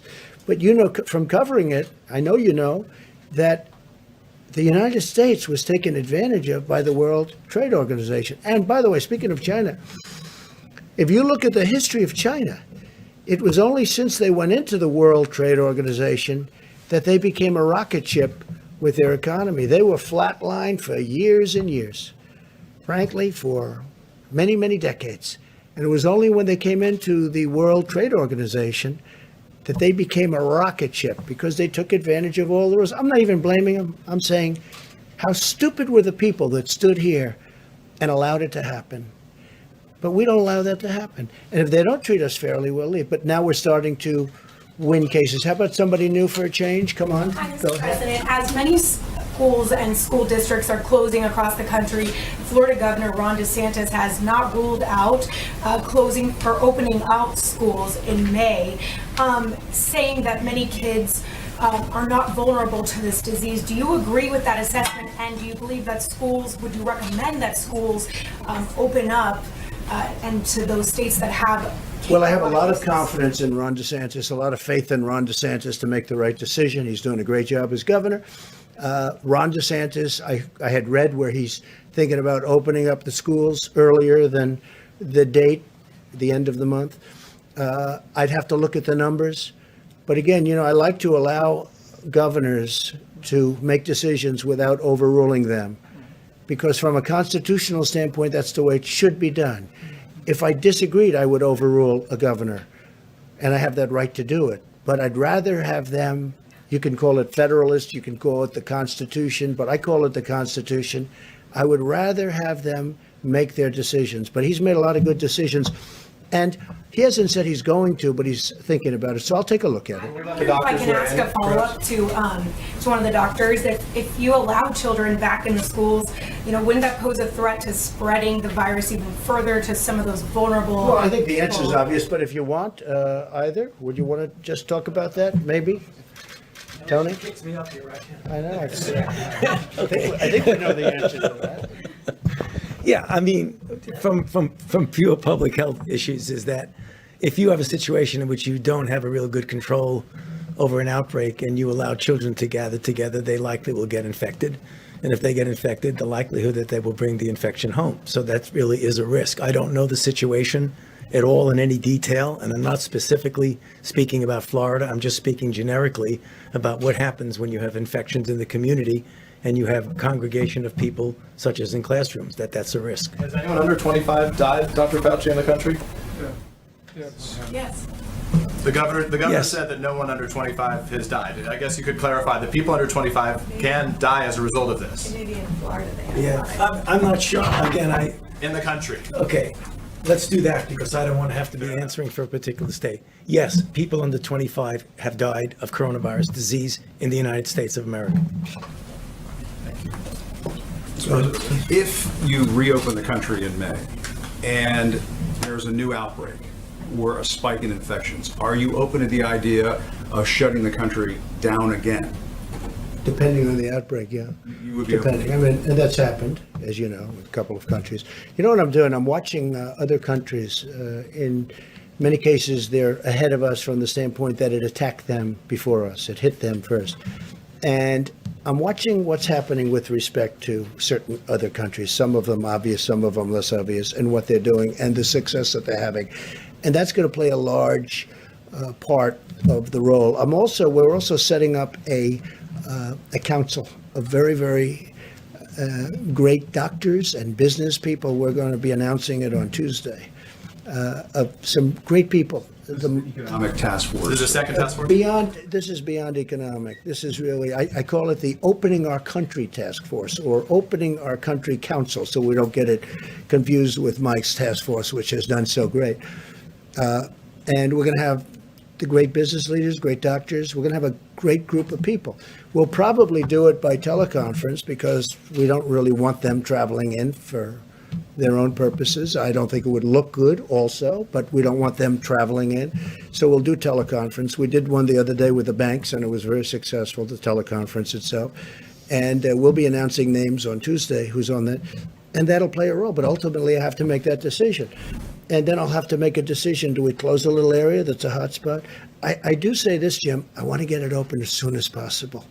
This country was meant to be open and vibrant and great, not where people are staying and Are you no, I'm not. I would love to open it. I'm not determined anything. The facts are going to determine what I do.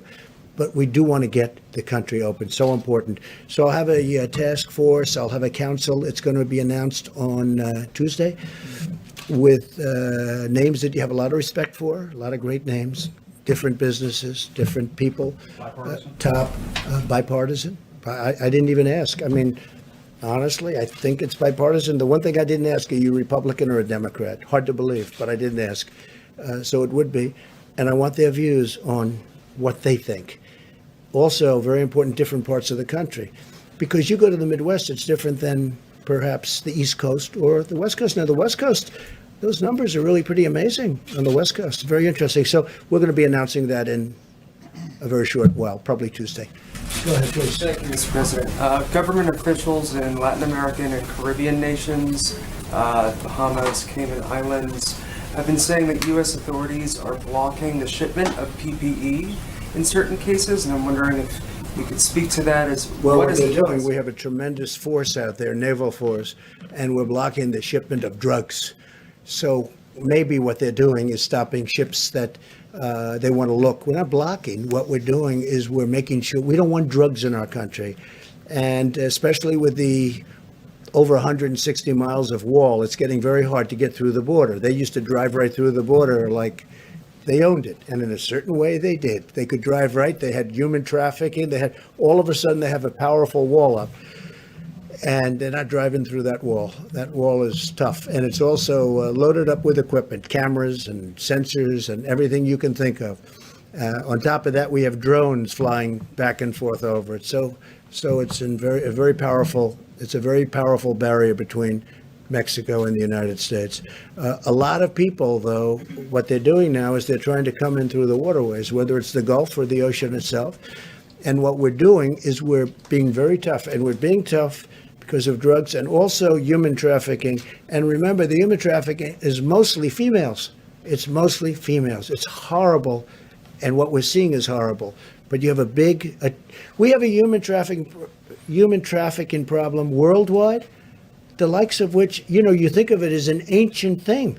It's not ancient. It's bigger now than it's ever been before over the last 10 years because of the internet. The internet made human trafficking to the extent that it is now, which is massive. The internet made it so big. So we have a big naval force that's stopping. So maybe when you mention that, maybe their ships are getting caught. But we are stopping a lot of ships, and we're finding a lot of drugs. Yeah, please. Thank you, sir. On the additional money for small I meant you, but that's okay. Go ahead. We'll do this. Sorry. Go ahead. On the additional money for small business, apparently Treasury Secretary Mnuchin speaking with the Democrats in Congress. Yeah. Are you allowing? Are you talking about the new? The new $250 billion. $250. Are you willing to give into the Democratic demands for additional money for hospitals, states, and cities in that interim round? I'd rather have that be in phase 4. I don't deny it. I think it's fun, but I think it should be in phase 4, and I think we should have infrastructure, and I think we should have a payroll tax moratorium, because that's something that over a period of time the workers get, sort of semi-immediately. It's over that period of time. It starts immediately, but it's over a period of time. I mean, there are a lot of people, I'm one of them, that would have liked to have seen the payroll tax cut as a permanent cut. But we should do the double-edged, meaning business, employee payroll tax cut. So we're talking about that. And I'm certainly okay with helping the states and helping the hospitals. I just think, because, look, the hospitals need help. You see what they've gone through. And the states need help. Some states in particular need help. They need big help. I'm willing to look at that very strongly, but I like looking at it in phase 4. The 251 is actually, the plan is working out well. The banks are getting started with the distribution. They've taken thousands and thousands of applications. The numbers aren't even believable, the number of applications. They're swamped, but Bank of America and Wells Fargo, and I guess Citibank is just now kicking in. And also what nobody's talking about, the commercial banks, the community banks. Everyone's talking commercial banks. The community banks are doing tremendous volumes. And they're probably doing them faster from what I understand. I hear the community banks, frankly, are the easiest ones in terms of getting the money out. So the money is getting out. The applications are far beyond what we ever anticipated, and that's why we're going, because this is money that goes essentially to the workers. We want the businesses to hold on to their workers, because once they lose the workers, they're never opening again. It's not going to happen. Okay, in the back. Gordon Lewald from Wall Street Journal. I wonder if you could expand a little bit on your, like the form that Mexico would take, the reimbursements, like what form would that take? You essentially add it to the tab for the wall that you mentioned. And I have a second question by Matt. Well, there's no real cost because we're agreeing to produce a little bit less. So number one, it's staying in the ground. You have it for another day. It's actually cheaper than storing it, where you take it out and you deliver it to a massive well, like the strategic reserves, our national strategic reserves, where it has to be brought there. And that's, an expensive process in itself. But oil is getting to a point where, there are some areas, some people would say the water is more valuable than the oil. You never thought you were going to see that. You never thought, having covered, I know you cover it, you never thought you'd be seeing oil at $20 a barrel, but how about $10 a barrel? That you never thought you'd see. So we are looking at it very strongly. There is no real cost. I want to help Mexico out. We have a great relationship with Mexico, great relationship with the president. I really like him a lot. He's been terrific to us on the border because he stopped. You don't see the caravans coming up anymore. You don't see all the problems. When I took office, it was unbelievable what was going on. And they have been helping us a lot. And we've been helping them a lot. They make product for us. They sell it to us. And it's fine. It's a good relationship. Sometimes it's a great relationship. So he could not have done any more than that. And I think there was political reasons for that for him, that other nations don't have. They don't have that. The nations that we're talking about, the 22 other nations that we're talking about, they just don't have that problem. So it doesn't cost us anything, and yet it's very valuable. We will be reimbursed in the future, maybe in the near future, maybe in the more distant future, but we'll be reimbursed by Mexico in a certain way, and it'll be fine. But we get Mexico over the hump. Now, with all of that being said, that doesn't mean the deal's going to happen anyway, because they still have a lot of different states. But this was one of the stumbling blocks. Okay, go ahead. If I may, China and some other countries have been particularly active, seen as maybe taking advantage of the U.S. during this process, during this period. China particularly active in the South China Sea. You've got a carrier down, obviously. What's your message to some of these adversaries and competitors? Well, look, the way I view it is this. China has taken advantage of the United States for 30 years, okay? I mentioned the World Trade Organization.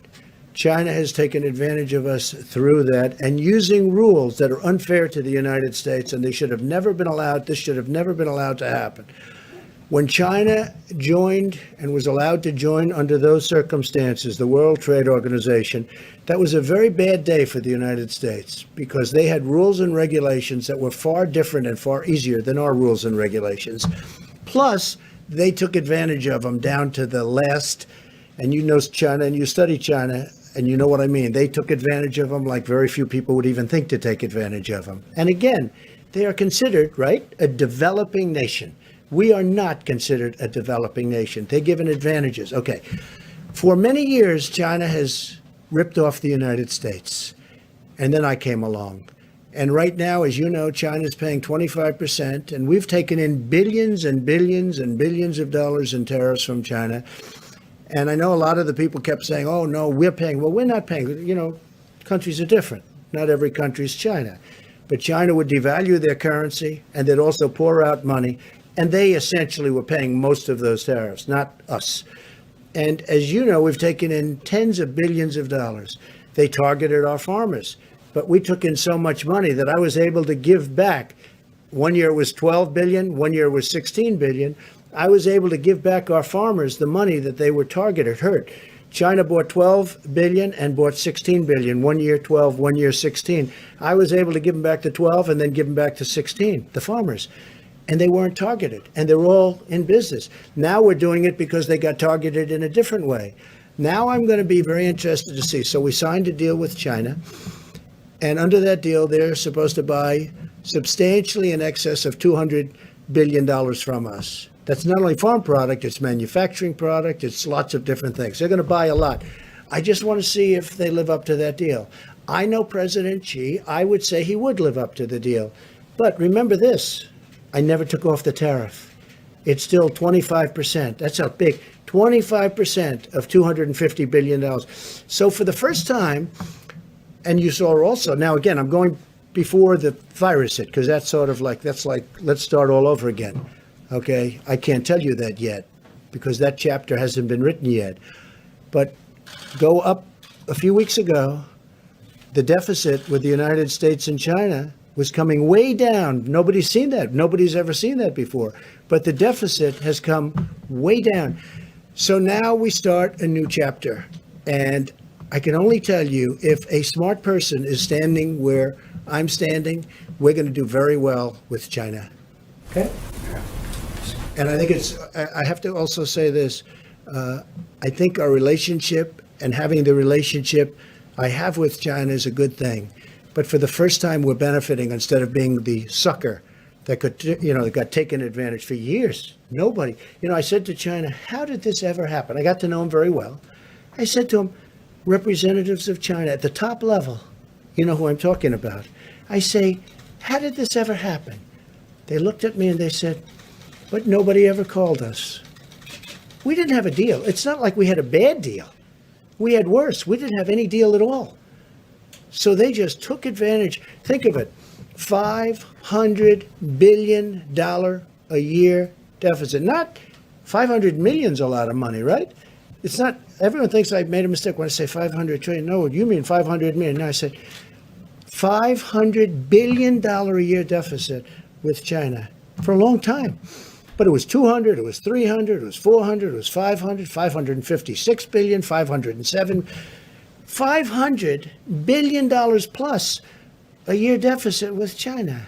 Now I'm charging them tariffs. And it's very interesting. A lot of people that don't want to do that, they all agreed, because China has taken advantage of this country like nobody has ever taken. We have built China with the money we gave them. Now, I give them a lot of credit, okay? I give them a lot of credit. They did it. But you know what? We made it a hell of a lot easier. We gave them a fortune. Go ahead. How about you in the back? Yes. Thank you, Mr. President. I'm Deborah Saunders with the Las Vegas Review-Journal, and I'm here today as a print reporter, print puller. So I'd like to ask you a question and then ask a question from one of the reporters who couldn't be here because of social Go distancing. ahead. Thank you. A little louder, please. Thank you. I was wondering if you have been tested for antibodies, if you've taken the antibody Have I been test. tested for? Yes. Not that I know of. I've had some tests. Has anybody No? else here They been tell me tested? no. I'll Has accept anybody it. else in the task force been tested for antibodies? We don't have a test yet. You don't have the test? That'll come out. They've just developed those tests, sort of new. Okay, good to know. So this question is from Andrew Feinberg with Newsweek. A significant amount of federal aid was made available to Boeing in the recently signed CARES Act relief package. But according to sources, Boeing executives are still planning a round of layoffs. So should Boeing or any company that accepts federal aid to stay in business during this pandemic be penalized for laying off workers after doing so? Yeah. Well, the aid hasn't been given yet, but they will be asking, in my opinion. They haven't even asked yet. Boeing has not asked for aid yet, but I think they probably will.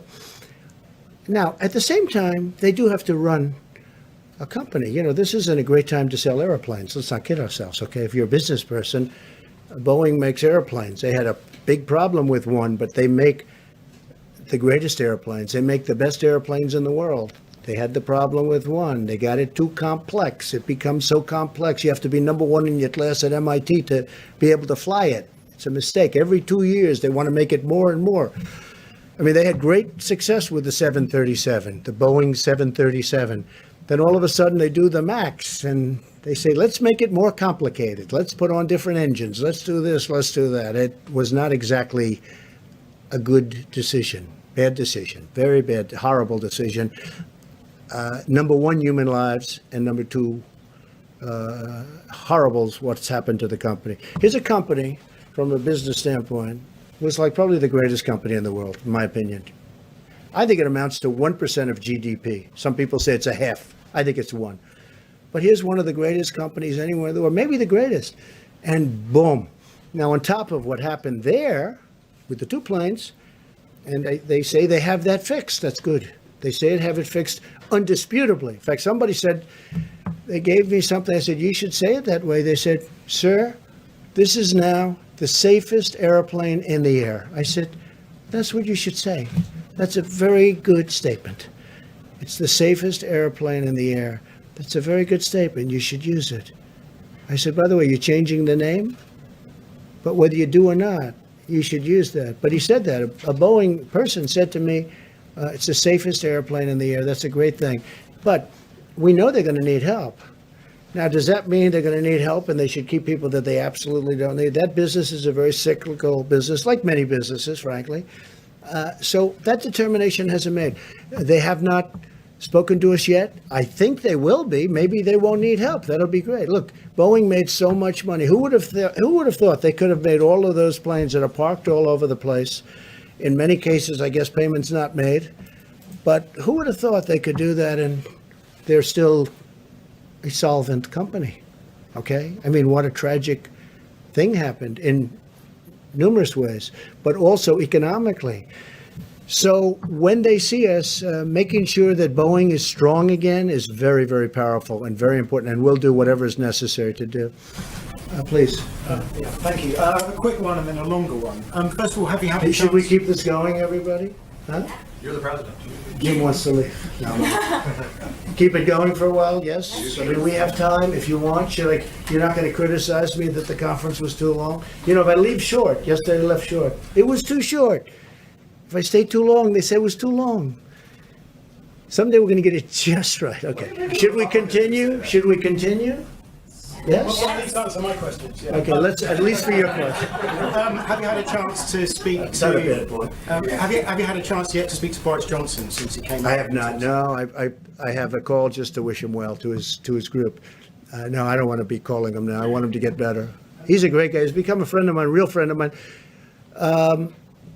You know, he has a great feeling for our country. Obviously for his country, he loves it. He's a tremendous guy. And slightly more complicated. He's become. I think he's probably right now. He was very high to start. I think he might be 100% popularity right now. I think he's. You know, they talk about approval polls, right? You ever hear that term? I'm sure you never heard that. I hear it all the time. His approval rating must be about 300%. But he's a great guy. He was a great guy before, and I think people see what he's been through. What he's been through is incredible. And they say a big turn. So let's see what happens. Let's hope.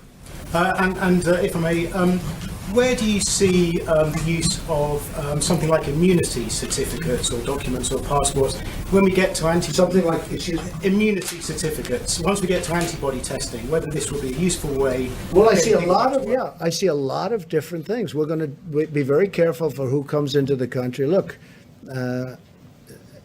my opposition party wants to have open borders.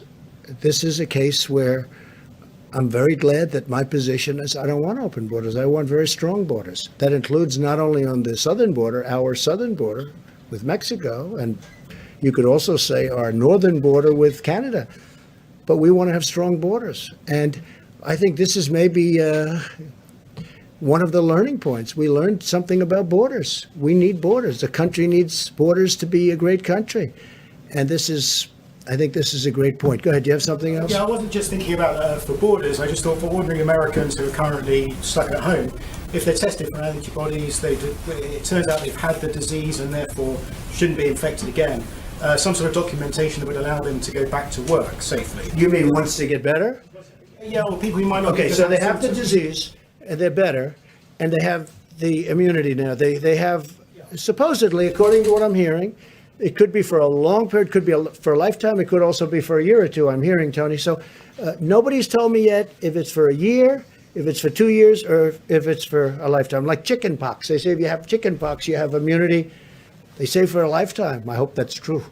But nobody's actually told me with certainty, maybe because they don't know yet.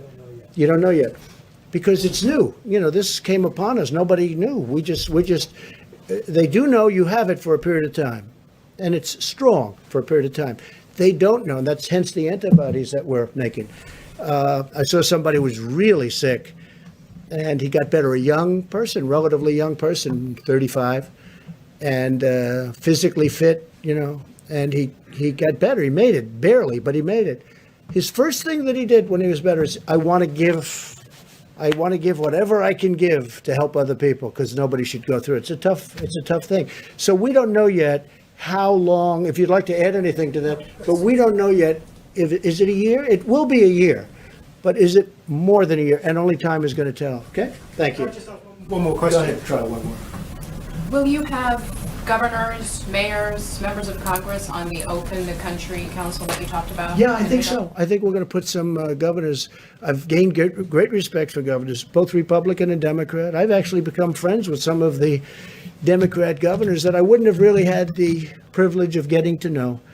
And Governor Murphy of New Jersey is a very liberal guy.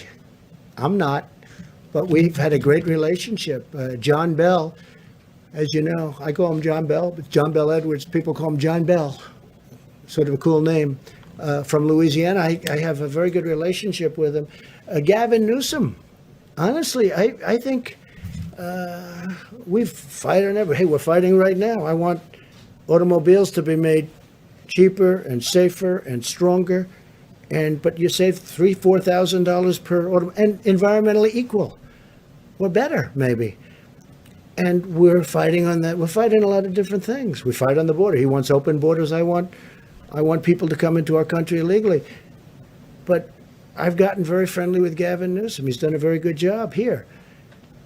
I think I've gotten very friendly. I mean, he's been, I think, sort of a friend of mine for a long time. Don't get to see him much, but Governor Cuomo of New York, we talk all the time. I told you, I spoke to him literally the last call just before walking in here. I've really developed a lot of good friendships with the governors, and including the governors. I think Mike DeWine, Republican, but I think he's done a great job in Ohio. So yeah, I want to put on both parties. I want to have some governors. I'm not going to have all of the governors, but I'd like to put some representative governors on the council. Yes, I would like to do that. Any to serve? Yes. I have. I've asked a couple of them. They've all said yes. So far, everyone said yes. I think everybody would like to be on that council. That's a very important council. Go ahead in the back. You haven't gone yet. Thank you, Mr. President. 2 questions, if I may. Do you have a message to those pastors who are still planning to have Easter services, defying the public health guidelines? Well, so you're going to have to say it louder. To those what? To those pastors who are still planning to have Easter services in person. Pastors Oh, the pastors. I didn't understand your word. Okay. You have a very nice voice, but it's a little bit low and you're far back. I've had talks with the pastors, and most of the pastors agree. And it's a very complex subject. Let's face it, for the obvious reasons. I don't have to go into it. Most of the pastors agree that they are better off doing what they're doing, which is distancing. They feel that let's get this over with, and they want to get back to church so badly. I mean, can you imagine we have Easter Sunday, and I'm going to be watching Pastor Robert Jeffress, who's been a great guy. Did I tell you?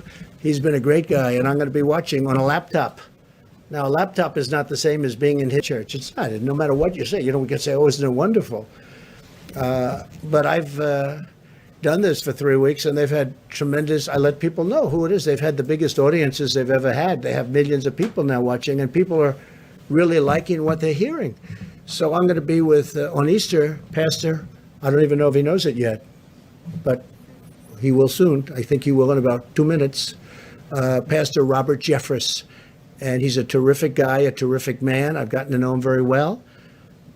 He's a man of great compassion. He loves our country. And I'm going to be with him on Easter, meaning I'm going to be with him watching on a laptop. Doesn't sound good, but it's one of those things. It cannot be church. I'm not going to get into it. It cannot be church. Most pastors and most people, of faith, people that we listen to and respect and admire. Franklin Graham is a person I have great respect for. Most people will, and who's done an incredible job in New York on Central Park, where they put up Samaritan's Purse. He's done an incredible job. The son of the late, great Billy Graham. His family is incredible. He's incredible. Franklin Graham, the job he's doing he loves to do it.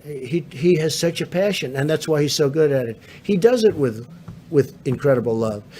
And he will tell you, we're all saying we've got to get our country cured. I know there are some pastors and ministers and others that want to get together.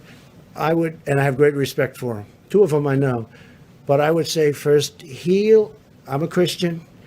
Heal our country. Let's get healed before we do this. And if there's time to do that, we'll do it for hopefully the rest of our lives. Please. Thank you. The Mercy and the Comfort seem to be underutilized at the moment in Los Angeles and New York.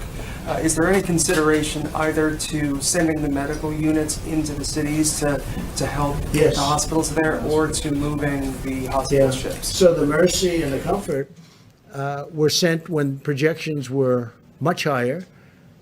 And I say, Tony backed it up. Deborah made the statement. They said, you're not going to need these many rooms. But we wanted to be prepared. I mean, you know, we had the ship. They did an incredible job. With the Comfort was supposed to be in maintenance for a period of 4 weeks, and they had it done in 3.5, 4 days. And it came up. And so we had it there. If there was a disaster from the standpoint of you needed all of the, now, I tell you, the Javits Center, Andrew will tell you, we were ready to go. It's incredible the job they did. But they're using less beds. This is a good thing, not a bad thing. They're using less beds. Now, Javits has been pretty busy over the last couple of days, and the death numbers are horrific. But you go back now, and you're finding they're going to start to come down very substantially, just based on the fact that the bed usage, the number of beds are much, much less, much, much less. So the Mercy and the Comfort were there in case they needed them. Los Angeles, where you have the one, and New York, where you have the other. They just don't. Fortunately, we haven't hit numbers where they would have been used. They're always going to be sort of overflow because they're on the edges. You know, they're not as convenient as certain places. But the people were ready, willing, and able. They were ready to go. They were going to do a great job. But fortunately, we don't need, just like we didn't need as many ventilators. When they were asking in New York for 40,000 ventilators, I had experts, these people, I listened to them. They said, you'll never need that many. And they were right. And New York now has its, and I dealt really well with Mayor de Blasio. We got him a lot of ventilators. We got Andrew a lot of ventilators. But we never felt you needed the numbers that you were talking about, and we were right on that. Now, with all of that being said, we have a lot of ventilators ready to go. We have almost 10,000 in the stockpile. That 10,000 can move rapidly. We can be within 24 hours almost. And hopefully we're not going to have to be. But it's really, this has been a great military operation. It hasn't all been military because we're dealing with great companies. We have companies that are making masks, and we're all set up on the mask too. I just told you we have an order coming in soon, 500 million masks, 500 million. We have companies, you know the story with GM or 3M, also GM, but 3M is doing a great job. I spoke to the CEO the other day. We settled it out. We had a dispute with them, and it's now all settled. And I think they're trying to show the country something, maybe me, but the country something. So, we've done, you know, I think, and not me, I'm not talking about this country, our country, the people that are doing it, Army Corps of Engineers, FEMA, these people sitting right here, people that we have in the back that are watching every word that we're saying, they've done a fantastic job. They really have done a fantastic job. Please. Thank you, Mr. President. I wanted to ask you a question about testing. You've mentioned the impossibility of testing the entire American public. So has what do we have? The Surgeon General. Hold on. What do we have? 350 million people? You're going to do 300? That's not what I'm getting at. What I'm getting at is priorities. And Dr. Birx has mentioned how there have been priorities in certain regional parts of the country. And I wanted to ask you specifically about one industry in particular, and that's food processing plants. Is there a priority to get testing at food processing plants all across the country? Well, you're asking that because of what happened. It's a fair question, too. What happened in Denver? Because in Denver, I've never seen, I said, what's going on? We're looking at this graph where everything's looking beautiful and it's coming down, and then you got this one spike. I said, what happened in Denver? And many people very quickly. And by the way, they were on it like so fast, you wouldn't believe it. They knew every aspect. They had people going, not only testing, who did you see? Where were you? How many people did you meet? Were you out to dinner in somebody else's home? Where were you? Where did this number of people come from? They are totally on it. Now, this just happened. I just saw it this morning. I'm looking at everything smooth, going down, topping out. Then you have this one spike in Denver. It's like, where did this come from? So we'll be looking at that, and we don't want cases like that happening. This is the kind of thing can happen. This is very complex. This is a very brilliant enemy. It's a brilliant enemy. They develop drugs like the antibiotics. You see it. Antibiotics used to solve every problem. Now one of the biggest problems the world has is the germ has gotten so brilliant that the antibiotic can't keep up with it. And they're constantly trying to come up with a new. People go to a hospital and they go for a heart operation. That's no problem, but they end up dying from problems. You know the problems I'm talking about. There's a whole genius to it. We're fighting, not only is it hidden, but it's very smart, okay? It's invisible and it's hidden, but it's very smart. And you see that in a case like Denver. But, I think we're doing well, and they're on Denver like you wouldn't believe. I came in this morning, it was a flurry. I said, what's going on? They said, Denver. I said, what happened at Denver? Because Denver was doing pretty well. And they've got that under control. But yeah, that would be a case where you do some very big testing. Peter? Mr. President, we learned that more than 16 million Americans filed for unemployment over the past 3 weeks. It's Good Friday. It's payday. We are seeing troubling, paralyzing lines at food banks around the country. What do you say to those Americans in need right this moment? Number one, I love them. Number two, we're working really hard. It wasn't their fault what happened. Sometimes they don't do a good job and they lose their job. That's one thing. This is a case where we take the strongest economy in the history of the world, which is what we had. More people working in the United States, Peter, than ever before. Almost, look at the numbers, 160 million people, almost, just short of 160. Excuse me. So we have the greatest economy we've ever had. And by the way, black unemployment, Hispanic unemployment, Asian unemployment, the best numbers we've ever had in virtually every way. And then you get hit like this. And it's traumatic. People that had great jobs, that went out to dinner and they didn't have any problems, they take their family, they were making good salaries. All of a sudden, you use the term cold turkey. It's cold turkey. They go from that to having no money and waiting for their checks, which are being processed very rapidly, but they have to go out and look for money. It's a terrible thing. All I say is we love them. We're working so hard, and they're going to be back. And I hope they're going to be back even stronger than before. Let me ask you about that if I can, just to follow up then. You chose not to do a national stay-at-home order. Now that you say you want to reopen parts of the economy, what authority do you have to do that? Isn't it ultimately up to the states to do that? Yeah, no, it's really, the states can do things if they want. I can override it if I want. But the national stay-at-home, just so you understand, 95% of the country is stay-at-home. Like as an example, I was speaking with the great governor of Texas, Greg Abbott, the other day. He has a stay-at-home. A lot of people didn't even know it, but he had a stay-at-home. Some people reported Texas wasn't. He had a very strong stay-at-home. 95 to 96%. South Carolina, as you know, has it, which at one point a week ago they didn't have. South Carolina, another great governor, McMaster. 95% of the country is covered. Now, the states that aren't, and again, constitutionally, from a federalist standpoint, if I thought there was a problem, if I saw a state with a problem, I would absolutely demand it. But they're doing great. And the states that aren't are states that have not had a big problem. What authority do you have to reopen right now? The same way that it's up to the states to shut it down, it's up to them to reopen. I have great authority if I want to use it. I would rather have the states use it. I would rather, and this is so shocking for me. A lot of people are saying, wow, he's really very reasoned, isn't he? A lot of people are shocked. They think I'd do it. I have absolute authority to use it.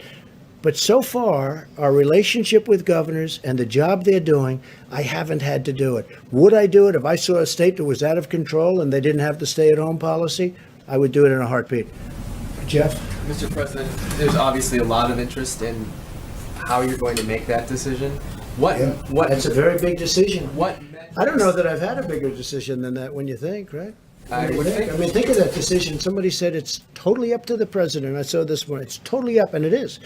I don't know that I've had a bigger decision, but I'm going to surround myself with the greatest minds. Not only the greatest minds, but the greatest minds in numerous different businesses, including the business of politics and reason. And we're going to make a decision, and hopefully it's going to be the right decision. I will say this. I want to get it open as soon as we can. We have to get our country open, Jeff. Can you say, sir, what metrics you will use to make that decision? The metrics right here. That's my metrics. That's all I can do. I can listen to 35 people. At the end, I've got to make a decision. And I didn't think of it until yesterday. I said, this is a big decision. But I want to be guided. I'm going to be guided by them. I'm going to be guided by our vice president. I'm going to make a decision based on a lot of different opinions. Some will maybe disagree, and some I'd love to see it where they don't disagree. Will there be risks? There's always going to be a risk that something can flare up. There's always going to look at what's happening where countries are trying to get open and there's a flare up and they'll go. But I'd like the flare up to be very localized so that we can control it from a local standpoint without having to close. There's always a risk. This is genius that we're fighting. We're fighting this hidden enemy, which is genius. Okay, it's genius. The way it's attacked so many countries at so many different angles, and I mean, you take a look at what's going on. And the greatest doctors in the world, I think they're close, by the way, but they haven't figured it out yet. Look what it's done to some people. I mean, some people it's grabbed, and it's a horrible way to go. You want to know the truth? It's a horrible. And then other people it hardly has an impact on. We talked about it. It's sniffles. It's less. They don't even know they had anything. And some people. I looked at New York this morning, and I look at what's happening and the amount of people that are dying and dying, violently dying. It's a very tough adversary, but we're going to win, and we're going to win it. We're going to win it very decisively. I'm going to have to make a decision, and I only hope to God that it's the right decision. But I would say, without question, it's the biggest decision I've ever had to make. Follow-up for the doctor, if I may, for Dr. Fauci and Dr. Birx. The models, as I understand them, are based on social distancing continuing through May. Is that correct? And if you were to open the economy on May 1st or sometime during that month, would that impact the models in terms of the deaths that you expect? Want to answer that? We're taking turns today. Good. Good. So the model, the IHME model, does state that it's through May. We've had these model discussions, haven't we, for weeks now.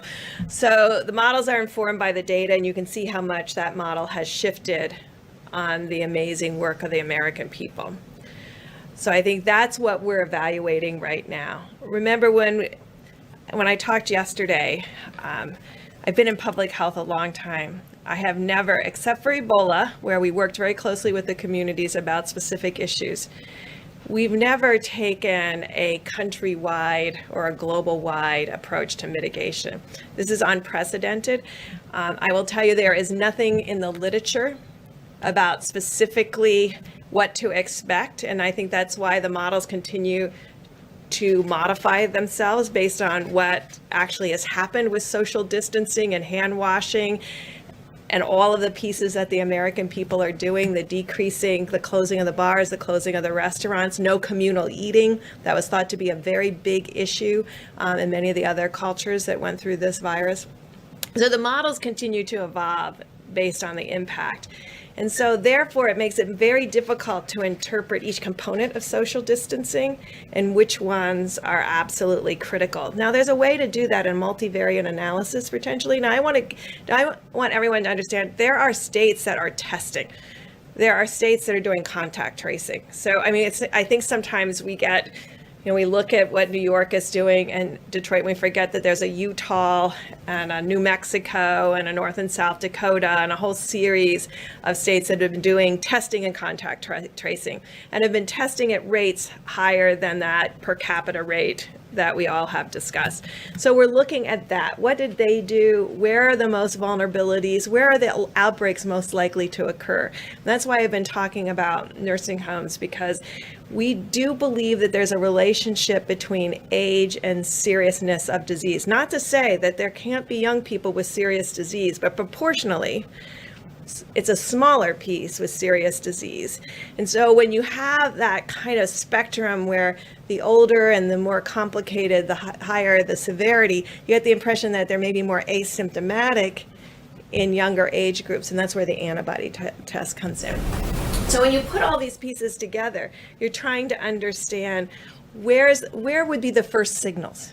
So we have surveillance out there right now with the CDC's influenza-like illness. I hope you're all tracking that. It is showing these small changes. I think we can believe in that as a surveillance tool married with their syndromic piece, giving us the insight about where to test and then where to proactively test in nursing homes and other vulnerable groups, because that has been the signal in a series of the states that have very, very low prevalence and incidence of disease. So that's the kind of factors we're putting all together to really define the best way forward. And we have superb roadmaps. I hope you all have seen them. There's been about 6 different roadmaps to opening that people have put online.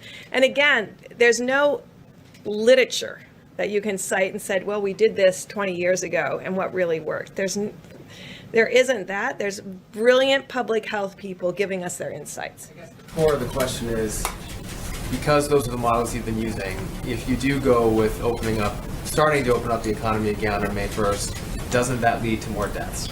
Well, look at how much it changed with mitigation. And now we're looking at those state by state, and there's some states in there that are still in contact tracing. So we're looking at the impact of that model and what that model predicted based on the type of contact tracing, less mitigation, more contact tracing. Are you getting what I'm talking about? Okay, so there are states that didn't stay at home orders, but we're doing contact tracing from outbreaks. So we're looking at them and how they have done, and we're looking at certainly what's happened in the big metro areas. And we're integrating all of that data together to make a plan going forward. So I can't tell you, because look at how much the model has changed in just a week. Remember, just a week ago, it was 80,000. Now it's 60,000. So, and the curves, I'm sure you're all watching it, the curves are getting much broader confidence intervals. There is still the dotted line, but the confidence intervals around the dotted line are getting bigger. When you see that, you know the model has a bit of instability.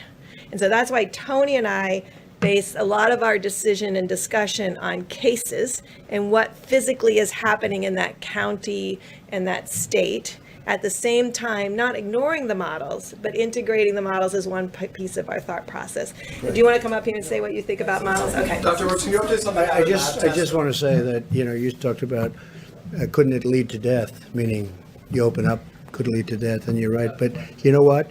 Staying at home leads to death also. And it's very traumatic for this country. But staying at home, if you look at numbers, that leads to a different kind of death perhaps, but it leads to death also. So it's a very big decision. As I say, it's the biggest decision I'll ever make. All right, we'll do a couple of more, we'll go. Thank you. Thank you, Mr. President.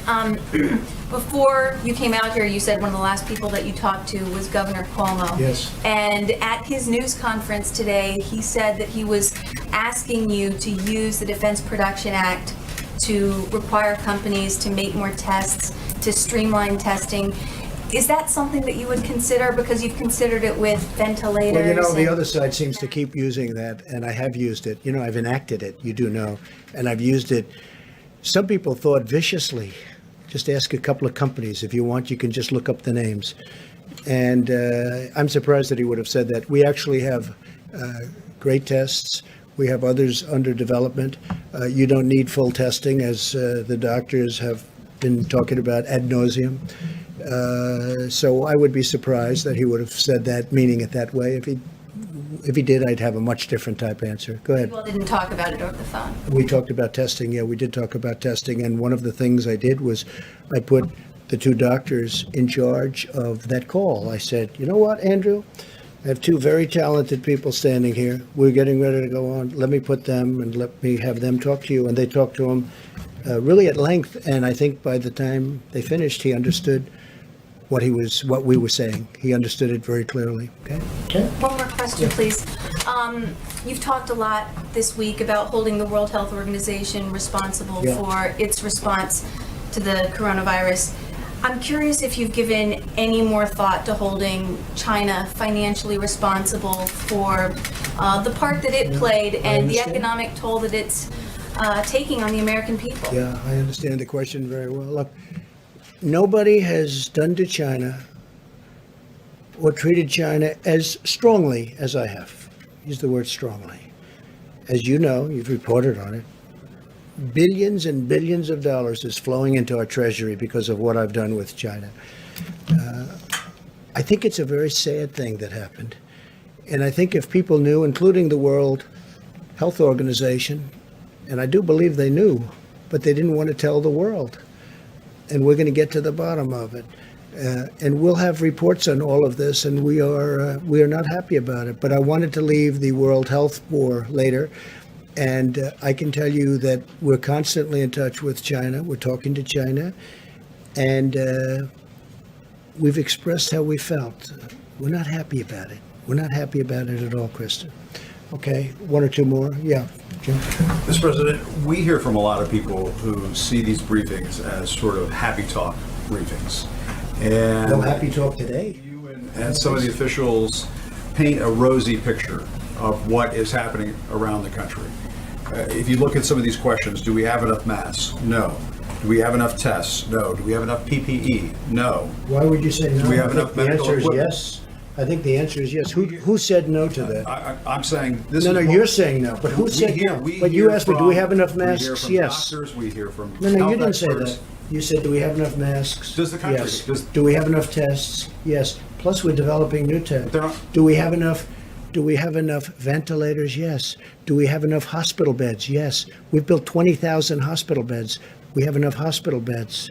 Go ahead, Jim, let's go. Well, what do you say to, I mean, you watch the coverage. You know what You're I say? watching a lot of the coverage. Well, a lot of it's These fake news. doctors who- no, no, A lot of it's it's fake not. news. A lot of it's fake news. Let me just When tell the you. doctors The- and the medical the experts come governors- on our air the and governors say that reported- we don't have enough tests, we don't have enough The governor, masks. yeah, depending on your air, they always say that because otherwise you're not going to put them on. Let me just tell you something. The governors have said last night, they had a group of governors, 14 governors, they were together someplace, and they said, it's been unbelievable what's happened. We've been totally responsive. Ventilators. Everyone has the ventilators they need, to a point where we're getting calls from foreign countries saying, you have all the ventilators, can we get some? And we're going to try and help some of these countries. These people have done an incredible job. This is not happy talk. Maybe it's happy talk for you. It's not happy talk for me. We're talking about death. We're talking about the greatest economy in the world. One day I have to close it off. And we did the right thing because maybe it would have been 2 million people died instead of whatever that final number will be, which could be 60, could be 70, could be 75, could be 55. Thousands of people have died. There's nothing happy about it, Jim. This is sad talk. This is the saddest, these are the saddest news conferences that I've ever had. I don't like doing them. You know why? Because I'm talking about death. I'm talking about taking the greatest economy ever created. We had the greatest numbers we've ever had in almost every aspect of economics, from employment to companies. Look at the airlines. They were having the best year. Now all of a sudden we have to save them. Okay? There's no happy talk, Jim. This is the real deal. And I've got to make the biggest decision of my life. And I've only started thinking about that. I mean, you know, I've made a lot of big decisions over my life. You understand that. This is by far the biggest decision of my life because I have to say, okay, let's go. This is what we're going to Doctors, do. when you have hospital administrators. Sure. But you have many doctors that say unbelievable job. I watched this morning and I watched a certain network and it wasn't Fox. And you had doctors saying that we've done an incredible job. You just read off these no, no, no. Well, we have ventilators, we have equipment, we have beds. How about beds? I mean, Governor Cuomo just told me a little while ago he's got plenty of beds. In fact, they're having a hard time filling Javits Center. We built them 2,900 beds. So that's not a fair question. When you're Jim, look, sanitizing masks and Jim, you're talking about reusing Jim. PPE, obviously you don't have enough. No, excuse me. We have masks. We have everything. And we were trying to get ready for the surge. And a lot of people said it will never happen. Deborah said it. You'll never need that many beds. They said we needed 40,000 ventilators. 40,000. It's like building a car. 40,000 ventilators. People said, I felt it too. You'll never need that many. Guess what? We're the envy of the world in terms of ventilators. Germany would like some. France would like some. We're going to help countries out. Spain needs them desperately. Italy needs them desperately. Mexico needs them desperately. He asked me last night, would it be possible to get 10,000 ventilators? Within a short period of time, I'll be able to help out Mexico. No, Jim, just the opposite of your question.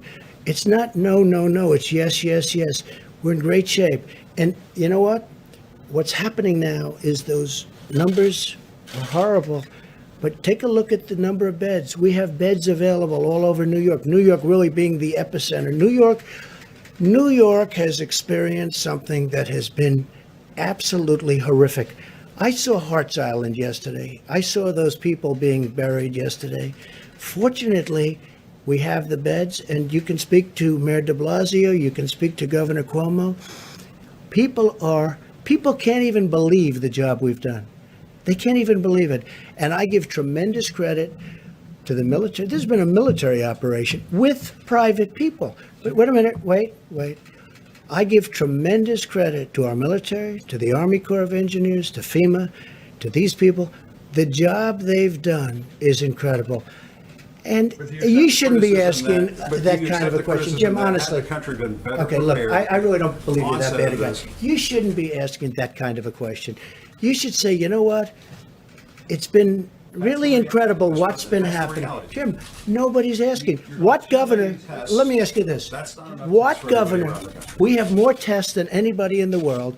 We have virtually every country in the world calling us, asking us, how do we get these tests that you have? Your testing is the best in the world. How do we get it?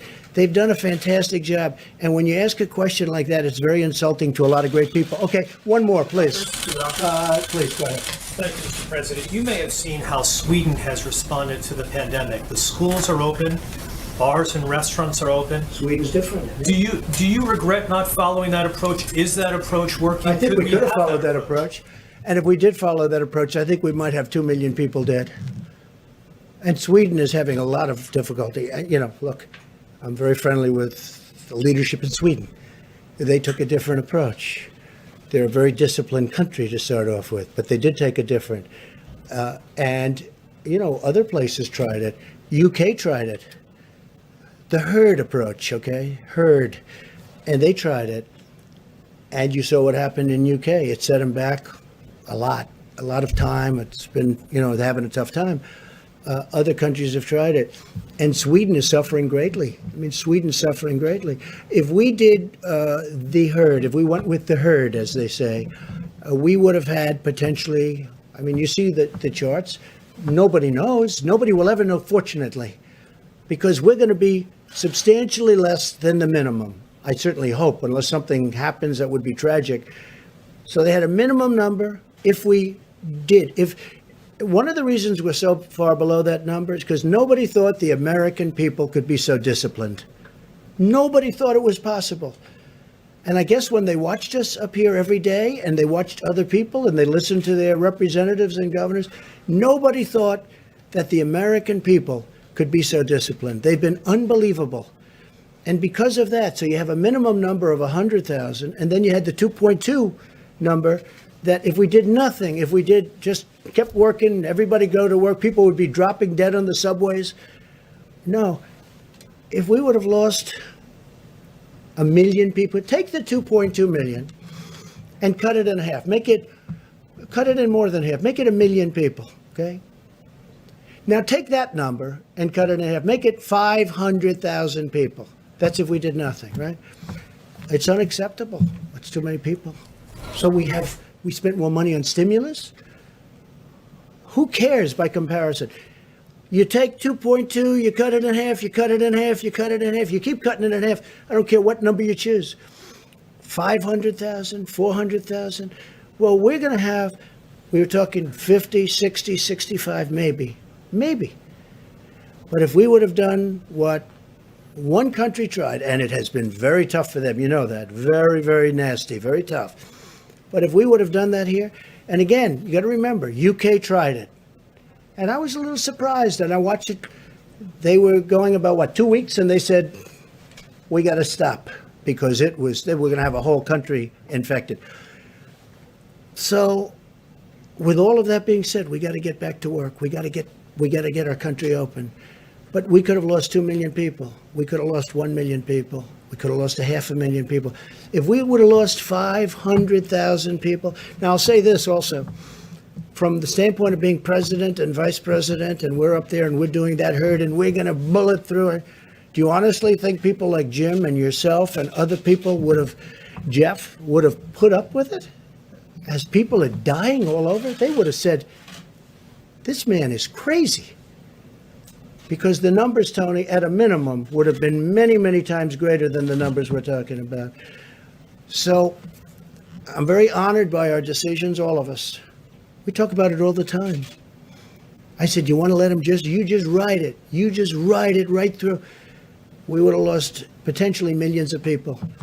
No, it would have been unsustainable. It would have been impossible to do. And the American people have been so disciplined. It's been my honor to be their president. I've said it before. I'll say it again. I'll say it always. It's been my great honor to have been their president. And I have a big decision coming up. And I only hope to God that it's the right decision. But it'll be based on the input from a lot of very talented people, very smart people, and people that love our country. Thank you all very much. Thank you. Thank you.